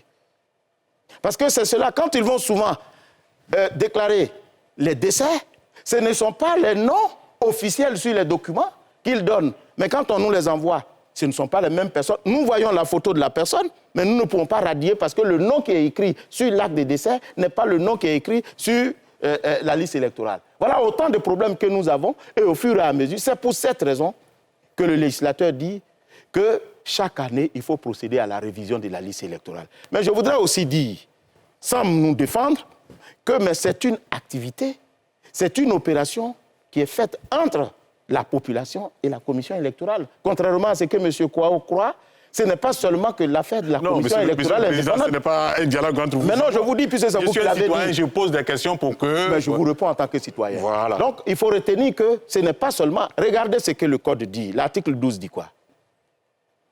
Tout électeur peut demander la radiation d'une personne décédée. Dites-moi, monsieur Esso, est-ce que vous pouvez demander aujourd'hui la radiation de M. Bernard Dadier sans avoir un acte de décès? Personne ne peut le faire. Ça veut dire qu'en réalité, il est demandé aussi aux parents de venir avec les actes de décès de leurs parents qui sont décédés pour permettre à la commission électorale de les radier. Voilà les réalités. Et quand vous ne venez pas, vous vous en prenez à la commission électorale indépendante. Moi, je félicite de prime abord le PPACI d'avoir fait ce travail. Mais je dis que ce n'est pas nouveau. Il y a bien longtemps que ces problèmes-là existent. J'ai l'impression que c'est on brandit le chiffon rouge chaque fois que les échéances électorales sont proches. Mais sinon, il y a la révision. J'ai dit, ça fait 5 fois que nous faisons la révision de la liste électorale. Alors, par ailleurs, on me pose le problème du plateau, où il y aurait une population électorale qui serait 7000. Qui serait plus importante que la population résidente. Mais qu'est-ce qui est difficile là-dedans à comprendre? Vous savez bien que le plateau, c'est le centre d'affaires. Évidemment. Et la révision se passe le jour. Quand on va pour enrôler les gens, en 2007, 2008, on ne disait même pas qu'il fallait avoir des intérêts quelque part. Tout le monde avait le choix de s'inscrire où il voulait. Parce qu'il y a eu une amélioration dans cette disposition. En 2000, on disait au départ qu'il fallait avoir son domicile, sa résidence, pour être enrôlé dans ce lieu. Mais après, en 2007, on a dit non. Tout le monde pouvait s'inscrire où il voulait. En 2015, ils sont venus pour dire qu'il fallait avoir un intérêt économique, les intérêts économiques et sociaux dans le lieu pour se faire enrôler sur la liste électorale. Mais quand on a constaté ce flux massif qui frisait la fraude, on a introduit en 2020 cette disposition qui disait qu'il n'y avait plus d'intérêt économique, mais il fallait avoir effectivement son domicile, sa résidence ou sa résidence fiscale. Voilà comment ça a été fait. Alors, donc, quand les agents enrôleurs se retrouvent au plateau où 80% des fonctionnaires travaillent la journée, mais ils se font enrôler.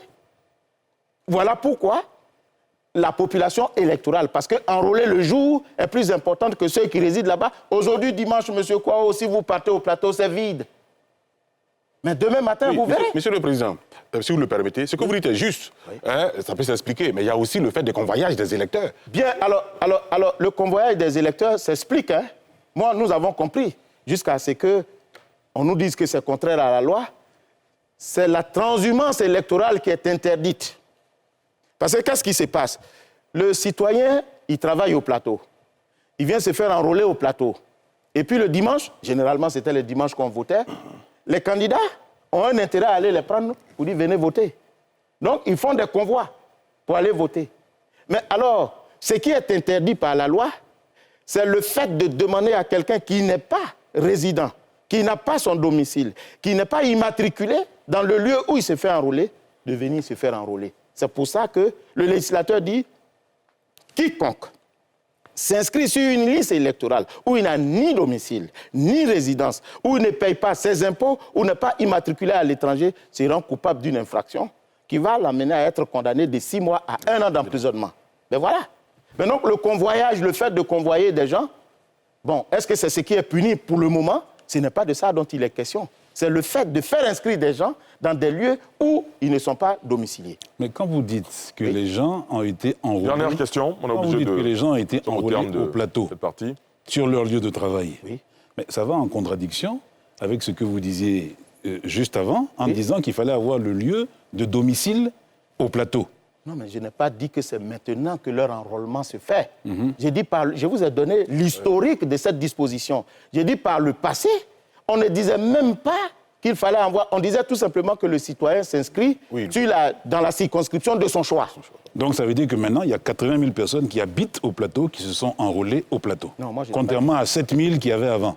Non, moi je n'ai pas dit ça. Ce n'est pas parce que tu te fais enrôler quelque part que tu habites. C'est maintenant que cette disposition existe. Par le passé, il fallait tout simplement avoir un intérêt économique. D'abord, au départ, il n'y avait rien. Vous vous inscrivez dans la circonscription de votre choix.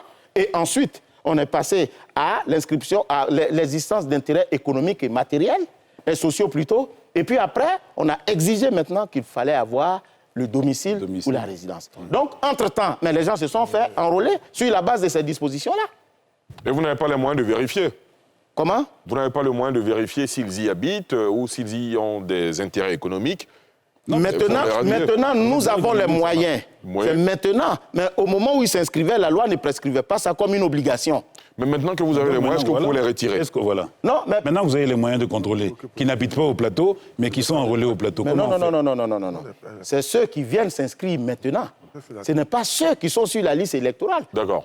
Voilà, c'est ceux qui viennent s'inscrire maintenant, c'est à eux que l'obligation pèse, c'est sur eux que l'obligation pèse d'avoir le domicile. Mais celui qui s'est inscrit au moment où il s'inscrivait, il n'y avait pas la disposition, vous n'allez pas lui reprocher cela.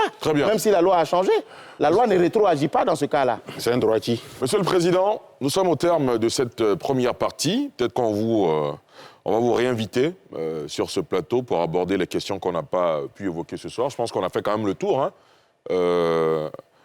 Votre mot de la fin avant de vous laisser partir? Alors, je voudrais vous remercier pour l'occasion que vous donnez toujours à la Commission électorale d'expliquer le mode opératoire de ces opérations.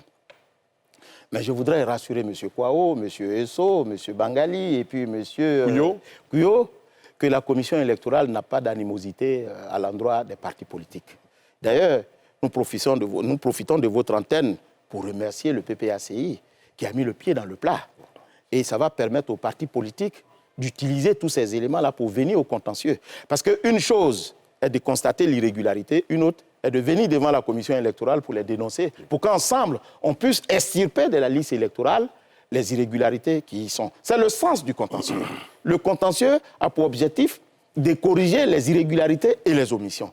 Alors, comme vous l'avez dit, M. Kwao, ces erreurs qui sont sur la liste électorale, certes, ce sont des erreurs, mais ce ne sont pas des erreurs qui affectent la sincérité du scrutin. Mais toutefois, nous invitons la population à venir à l'occasion de la révision de la liste électorale, à consulter nos différentes listes, parce que nos commissaires viennent de choses, comme on appelle, des différentes régions du pays. Alors, à venir consulter la liste électorale afin d'y déceler les irrégularités pour qu'à l'occasion du contentieux, on puisse les corriger. Voilà ce que je voulais dire. Venons tous. La Côte d'Ivoire appartient à nous tous. Nous avons intérêt à ce que ce pays se porte bien. Et nous jouons notre part de responsabilité. Il ne faudrait pas que les uns et les autres croient que l'établissement de la liste électorale est la seule affaire de la commission électorale indépendante, c'est l'affaire de tous. Voilà pourquoi le législateur donne la possibilité à l'électeur de radier ou de faire inscrire les personnes qui sont omises ou de radier les personnes qui sont déchues de leurs droits civils et politiques ou décédées. Merci en tout cas pour toutes ces précisions, Ibrahim Kubiar Koulibaly. Je rappelle que vous êtes le président de la commission électorale indépendante. Nous sommes à près de 3 mois des prochaines échéances électorales et pour l'instant, c'est l'heure du contentieux électoral. En tout cas, merci d'être venu sur ce plateau. On espère vous retrouver dans d'autres circonstances pour éclairer la lanterne de nos téléspectateurs et internautes. Merci en tout cas. Place au pas de course à l'actualité sous-régionale marquée par le Sénégal, vous le savez, dans la tourmente après la condamnation à 2 ans d'emprisonnement ferme pour Ousmane Sonko, la principale figure de l'opposition sénégalaise. Le bilan des heurts dans la capitale Dakar et à Ziguinchor fait état de plus de 16 morts. Le gouvernement qui a restreint l'accès à Internet dénonce des mains occultes qui visent à plonger le pays dans le chaos. On fait le point avec Pierre Dippomelin, le temps de laisser le président de la CEI se retirer. On en parle avec vous, messieurs, dans un instant. Merci. Les Sénégalais de la diaspora s'invitent dans la crise juridico-politique que traverse le Sénégal. Une foule s'est rassemblée à Paris en soutien au chef de l'opposition sénégalaise Ousmane Sonko, au lendemain de sa condamnation à 2 ans de prison pour corruption à la jeunesse. Cette décision de justice a donné lieu à plusieurs jours d'affrontements violents dans le pays, où 16 personnes ont perdu la vie, selon les autorités gouvernementales. Des dégâts sont encore visibles à Ziguinchor, après que des manifestants aient saccagé des édifices publics et brûlé des voitures.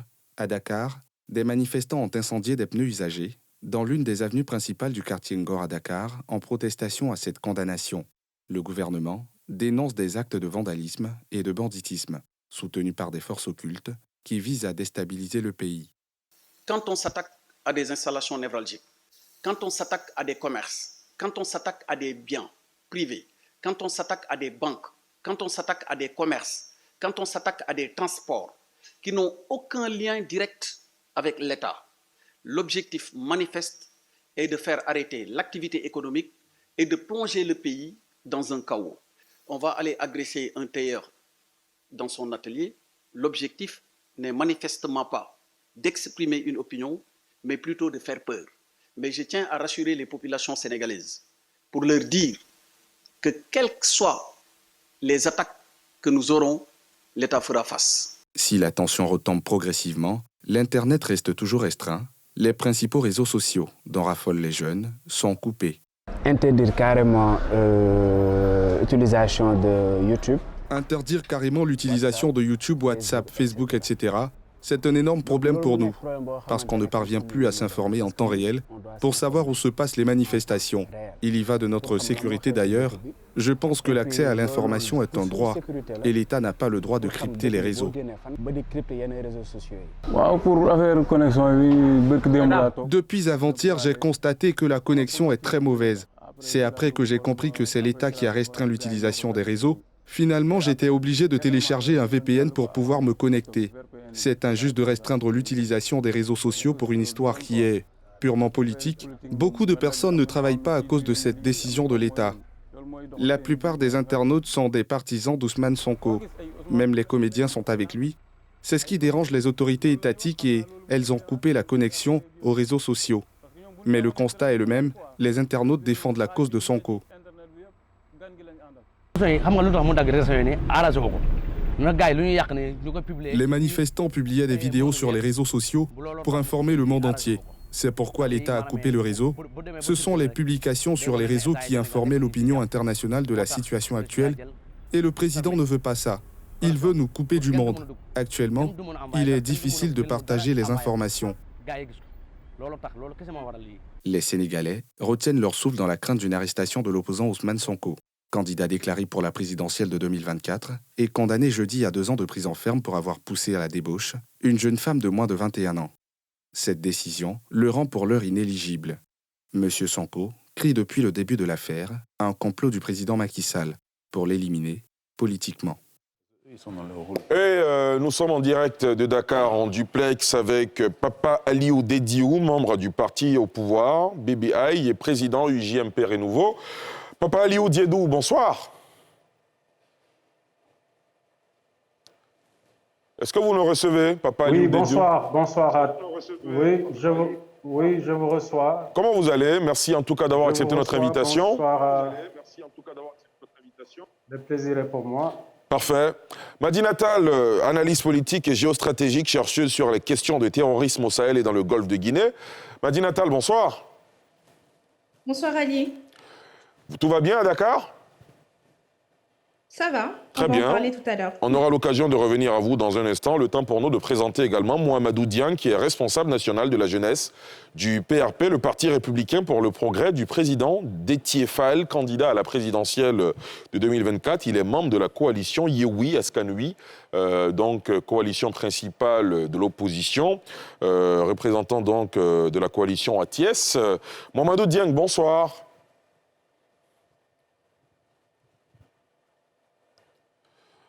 Monsieur Mohamedou Dieng est avec nous.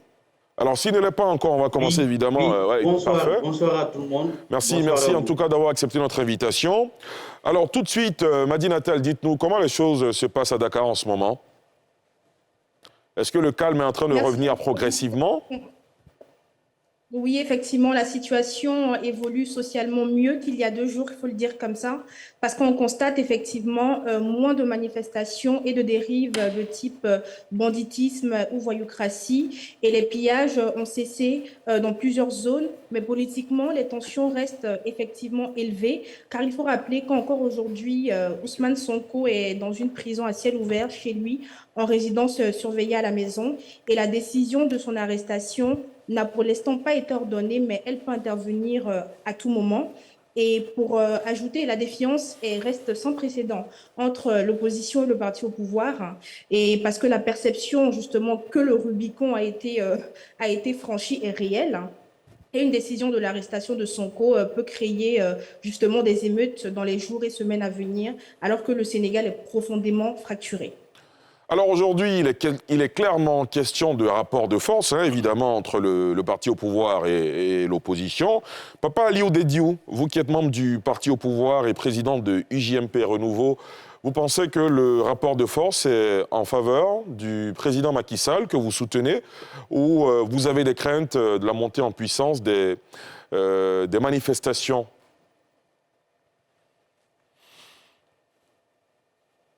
Écoutez, Ali, merci d'abord. Permettez-moi de présenter mes condoléances à toutes les familles qui ont eu des victimes durant ces manifestations violentes, mais également manifester notre compassion à nos compatriotes sénégalais qui ont vu leurs lieux de commerce, leurs activités être vandalisés, saccagés. Et vraiment envoyer tous nos encouragements à tous nos compatriotes sénégalais dans ces situations un peu délicates pour le pays, pour sa stabilité. Je ne parlerai pas de rapport de force, puisque le Sénégal, nous le connaissons comme étant un pays de teranga. C'est vrai qu'il y a une situation inédite qui se passe, dont les causes, nous les connaissons, mais je pense que l'État, dans ce qui lui appartient, dans ce qui est véritablement ses fonctions régaliennes, celle d'assurer la sécurité des personnes et de leurs biens, mais également de sécuriser les frontières et l'intégrité. L'État est en train de jouer son rôle. Et d'autre part, nous avons des manifestants qu'il faut identifier et catégoriser, puisqu'il y a des gens qui pensent se battre pour la démocratie, d'autres qui profitent de cette situation d'instabilité, de confusion, pour essayer d'attaquer les biens d'autrui, vandaliser leurs activités et ainsi pouvoir avoir, disons, leurs biens. En fait, ce sont des actes de banditisme que nous notons ici à Dakar et un peu partout. Et également, ce qu'il faut noter ici, pour ne pas parler de rapport de force, puisque l'État ne peut pas aujourd'hui instaurer un rapport de force avec ces populations, parce que l'État restera toujours fort. Tous les États resteront toujours forts parce que il y va de la sécurité de leurs concitoyens et de leurs biens. Mais il faut d'un côté, en tout cas pour ce qui nous concerne, puisque aujourd'hui, si vous avez même constaté, je suis aux couleurs de notre pays, puisqu'il s'agit d'une situation qui nous impose à avoir des discours d'apaisement, mais également des positions conciliantes. Donc tout ce qu'on doit tenir aujourd'hui, ce sont peut-être des appels à l'endroit de ceux qui sont en train de manifester, leur dire que la démocratie ne se joue pas dans un rapport de force physique, mais dans un rapport de force démocratique, un rapport de force d'idées. Il faudrait peut-être qu'on attende les élections pour essayer de manifester leur mécontentement. Pour moi, on ne doit pas analyser la question qui se passe aujourd'hui au Sénégal en termes de rapport de force, puisqu'on ne peut pas véritablement comprendre qu'un État puisse réprimer d'une manière violente ces populations. Très bien. Alors, Mohamedou Dieng, vous qui êtes responsable national de la jeunesse du PRP, le Parti républicain pour le progrès, proche de Ousmane Sonko, vous êtes membre de la coalition Yewwi Askan-Wi. Aujourd'hui, la tendance dans votre camp consiste à demander aux jeunes de se retirer des rues ou d'amplifier les manifestations, justement pour pousser le gouvernement à libérer les alentours de la résidence d'Ousmane Sonko. Merci beaucoup. Alors nous, notre tendance habituelle, mais vous me permettrez tout d'abord, à l'entame de présenter mes condoléances les plus émues à l'ensemble de la population sénégalaise qui, depuis le début de ce problème, on a cessé de dénombrer un nombre assez croissant de décès, surtout de jeunes. Et nous en sommes actuellement à plus de 20 jeunes qui sont décédés durant ces manifestations-là. Et donc, de façon assez pieuse, je présente mes condoléances à la nation sénégalaise de façon globale et je compatis à tous ceux-là qui sont en train de perdre leurs biens. Mais pour un peu en revenir à votre question, nous demeurons ancrés et nous demeurons figés dans notre position qui est d'user de tous les voies et moyens que nous offre la Constitution pour essayer de défendre et la démocratie et l'état de droit. Et nous pensons que cette Constitution-là qui nous donne le droit, quand on se sent opprimé, de résister face à l'oppression. Et nous sentons que depuis que le président de la République, Macky Sall, est au pouvoir en 2012, à la suite de sa volonté clairement exprimée de réduire l'opposition à sa plus simple expression, volonté qui s'est suivie d'effets et de mise en œuvre à la suite de l'élimination de Karim Wade, à la suite de l'élimination de Khalifa Sall de la présidentielle de 2019, il a mis un autre pas qui consiste aujourd'hui à l'élimination de Ousmane Sonko de la présidentielle de 2024. Et donc, nous nous levons et nous nous battons contre non seulement l'élimination de Ousmane Sonko de la présidentielle de 2024, mais aussi pour la préservation de nos acquis démocratiques, parce qu'en réalité, le problème aujourd'hui, le problème de fond, si on essaie de faire l'analyse des causes de ce qui se passe aujourd'hui au Sénégal, c'est un problème d'inéligibilité. Parce qu'on a pensé que réellement, il y a un problème sur le plan juridique, il y a une décision de justice qui a été donnée, il y a un verdict qui a été donné, mais ce verdict a une relation directe avec la présidentielle de 2024, parce que ça rend inéligible un candidat à la présidentielle. Et donc, on a senti que ce gouvernement-là a été toujours dans cette logique d'exclure de potentiels candidats à la présidentielle. Et donc, nous nous battons contre ceci, contre cela. Mohamedou Dieng, que répondez-vous à ceux qui estiment que les manifestants dans la rue, pour certains, sont armés? Et deuxièmement, c'est quoi la finalité de vos manifestations? Est-ce que vous êtes dans la logique d'une insurrection, par exemple? Alors, nous sommes loin d'une insurrection et je ne pourrais pas prétendre aujourd'hui dire que nous sommes dans une démarche d'insurrection, en tout cas pas à mon niveau. Mais nous sommes dans une démarche qui consiste à résister face à l'oppression. Et la finalité dans ceci, c'est non seulement que l'État du Sénégal recule dans son entreprise de réduire l'opposition à sa plus simple expression, que le président de la République, Macky Sall, recule dans son entreprise de déposer une troisième candidature et donc de briguer un troisième mandat, mais tout simplement, au vu des nombreux actes que nous avons vus et que nous considérons comme une haute trahison, que le chef de l'État actuel puisse démissionner pour que la paix puisse revenir au Sénégal. Très bien. Madi Natal, aujourd'hui, en l'état des lieux, est-ce qu'on peut parler du retour à la normale? Est-ce que le bras de fer dans la rue qui se joue entre les manifestants et évidemment les forces de l'ordre est en passe de s'estomper? Alors, c'est vrai que par rapport aux premières heures de la condamnation de Ousmane Sonko, il y a vraiment une régression du mouvement. Je pense que cela, c'est dû également à l'impact donc du discours d'apaisement des chefs religieux sur les jeunes, mais surtout à la dissuasion militaire qui est présente et très au rendez-vous à Dakar et dans ses banlieues. Alors évidemment, pour parler de la réaction des forces de l'ordre, je pense que, en toute objectivité, la réaction des forces de l'ordre dans la confrontation avec les manifestants était conditionnée évidemment à l'intensité d'une part des violences et d'autre part à la dangerosité même de la menace. Quand on a vu la déferlante des mouvements qui ont suivi justement la condamnation de Ousmane Sonko. Mais globalement, les forces de l'ordre étaient certes dans une stratégie d'évitement, alors je pense des confrontations directes, mais cela n'a pas empêché et les morts à certains endroits où l'utilisation a peut-être été disproportionnée et le niveau de violence a été très élevé. Alors, il faut, c'est vrai, présenter les condoléances par rapport à ces morts éplorés, mais je pense que la défiance reste encore grande, la tension politique est présente, la colère sociale, elle est là, et je pense qu'en tout état de cause, les forces de l'ordre doivent respecter strictement le maintien de l'ordre et utiliser proportionnellement la force. Pour terminer avec vous, Madina Tall, dites-nous, selon votre grille de lecture, quelles sont les clés pour justement arriver à une accalmie totale dans le pays et un retour à la normale?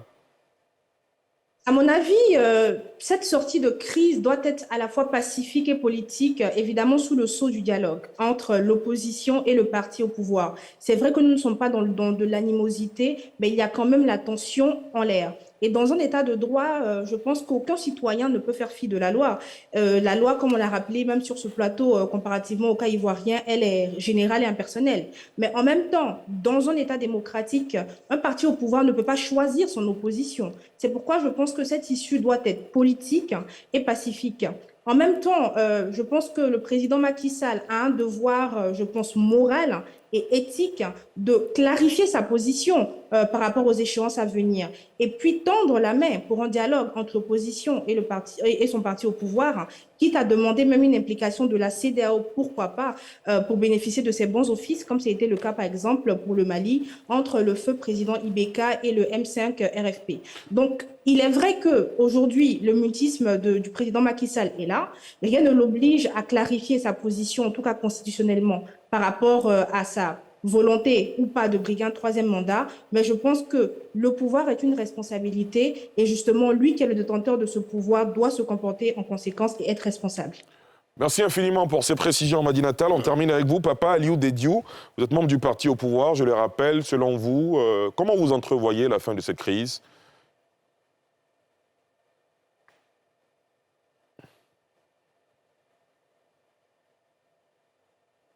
Est-ce que Papa Aliou Dédiou est avec nous?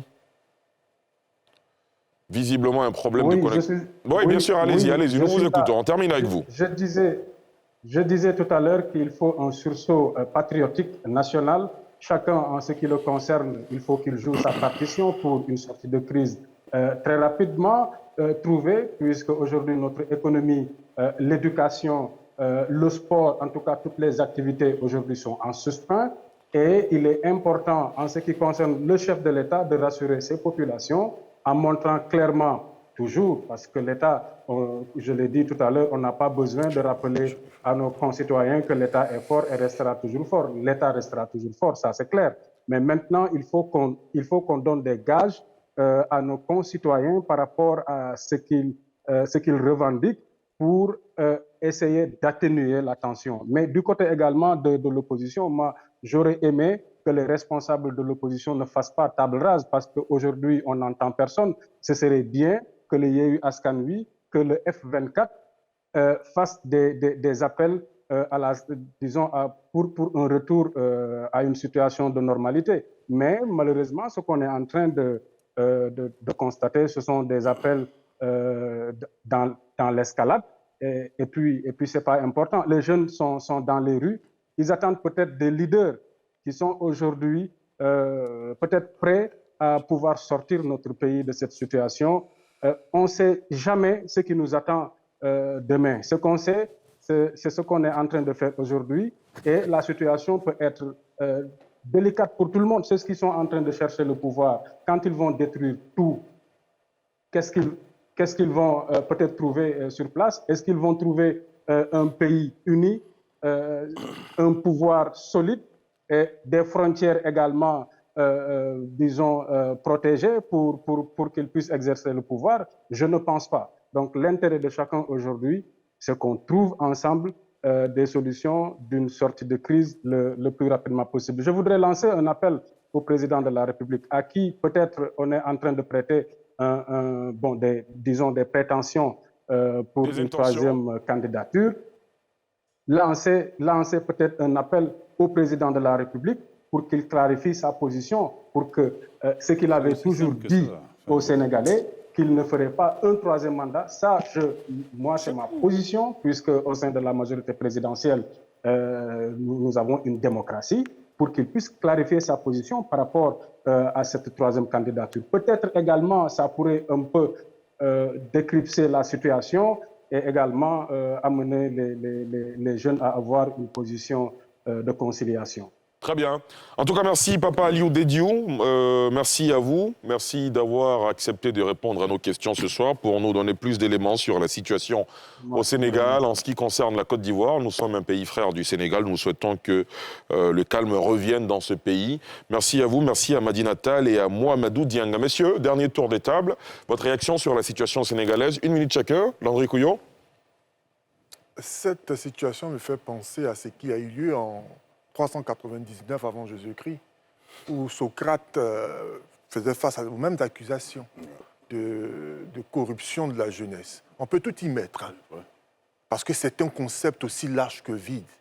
En réalité, il est vrai que Macky Sall ne s'est pas encore prononcé quant à savoir s'il est candidat ou pas, mais en tout état de cause, qu'il soit candidat ou pas, il y a une question qui est épineuse, c'est le fait de choisir l'adversité politique.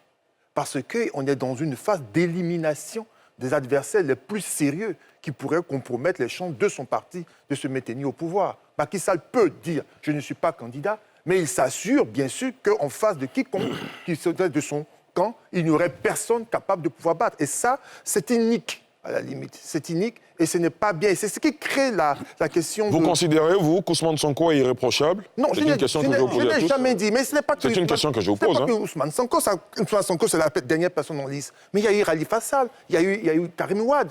Ça veut dire toute personne en capacité de pouvoir inquiéter son pouvoir, son régime, ou dans sa continuité, est systématiquement éliminée.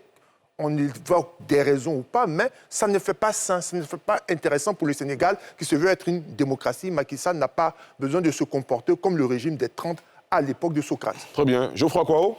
Je pense que je vais faire d'abord un parallèle avec ce qui vient de se passer le lundi dernier, 29 mai, au Nigeria.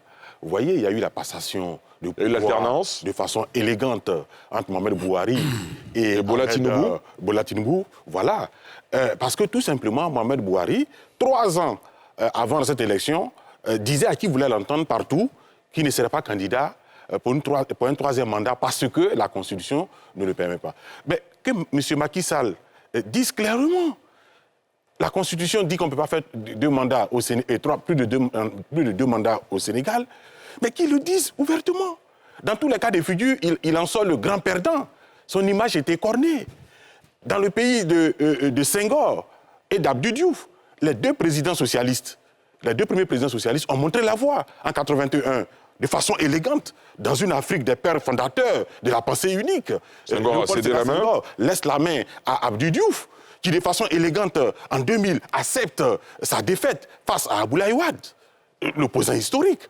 Le problème, c'est que Abdoulaye Wade a le fantasme du pouvoir à vie, de la présidence à vie. Il ne veut pas partir, il veut faire un 3e mandat. Ça crée des émeutes. Macky Sall en profite et devient président de la République par la voie des urnes. On pensait qu'il allait en tirer les leçons. Mais là, le problème du Sénégal aujourd'hui, c'est Macky Sall.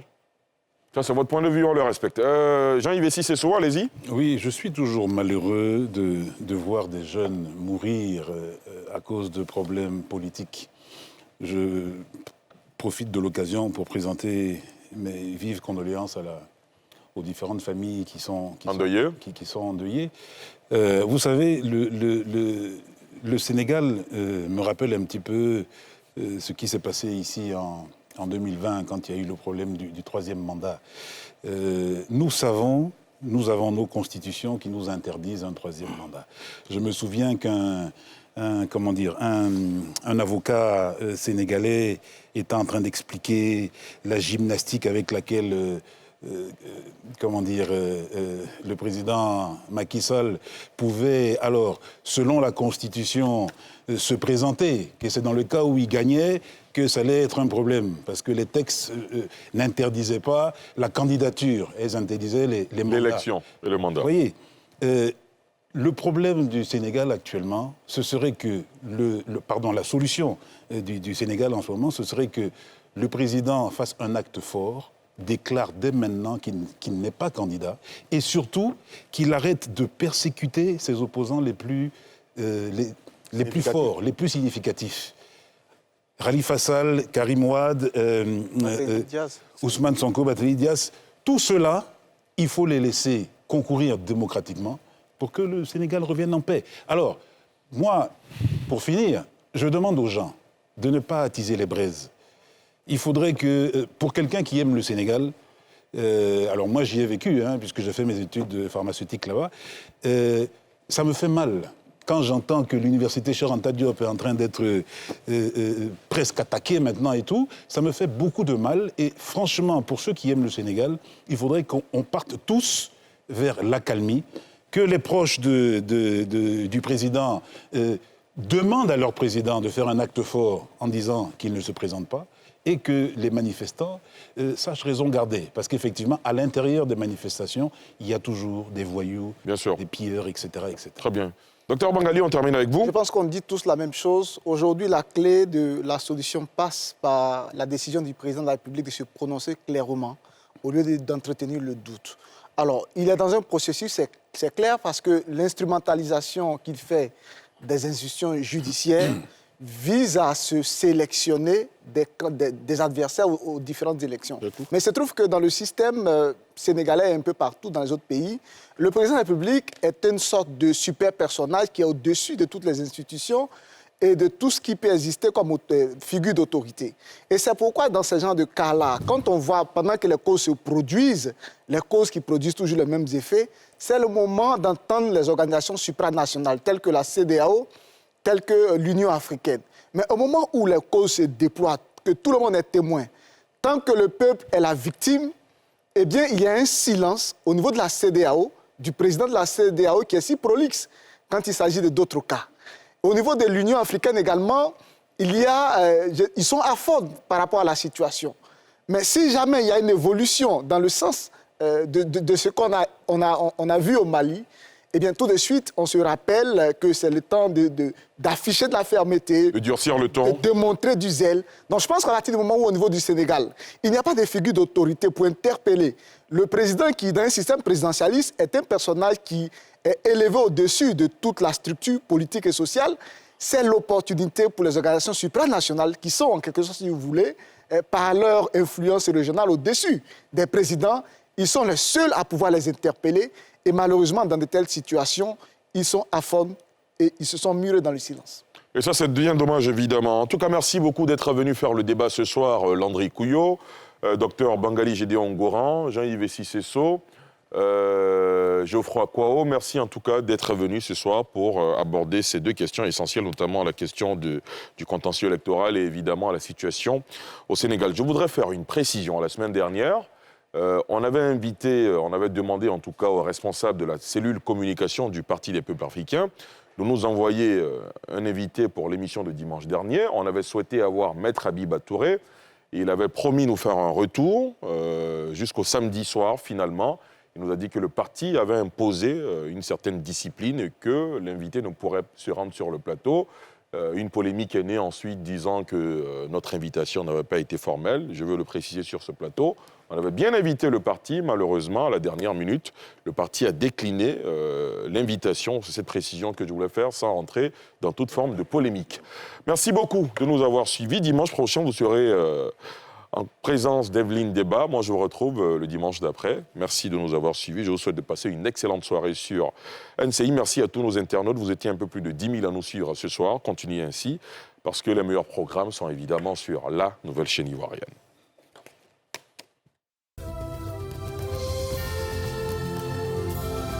Port autonome d'Abidjan, une référence internationale.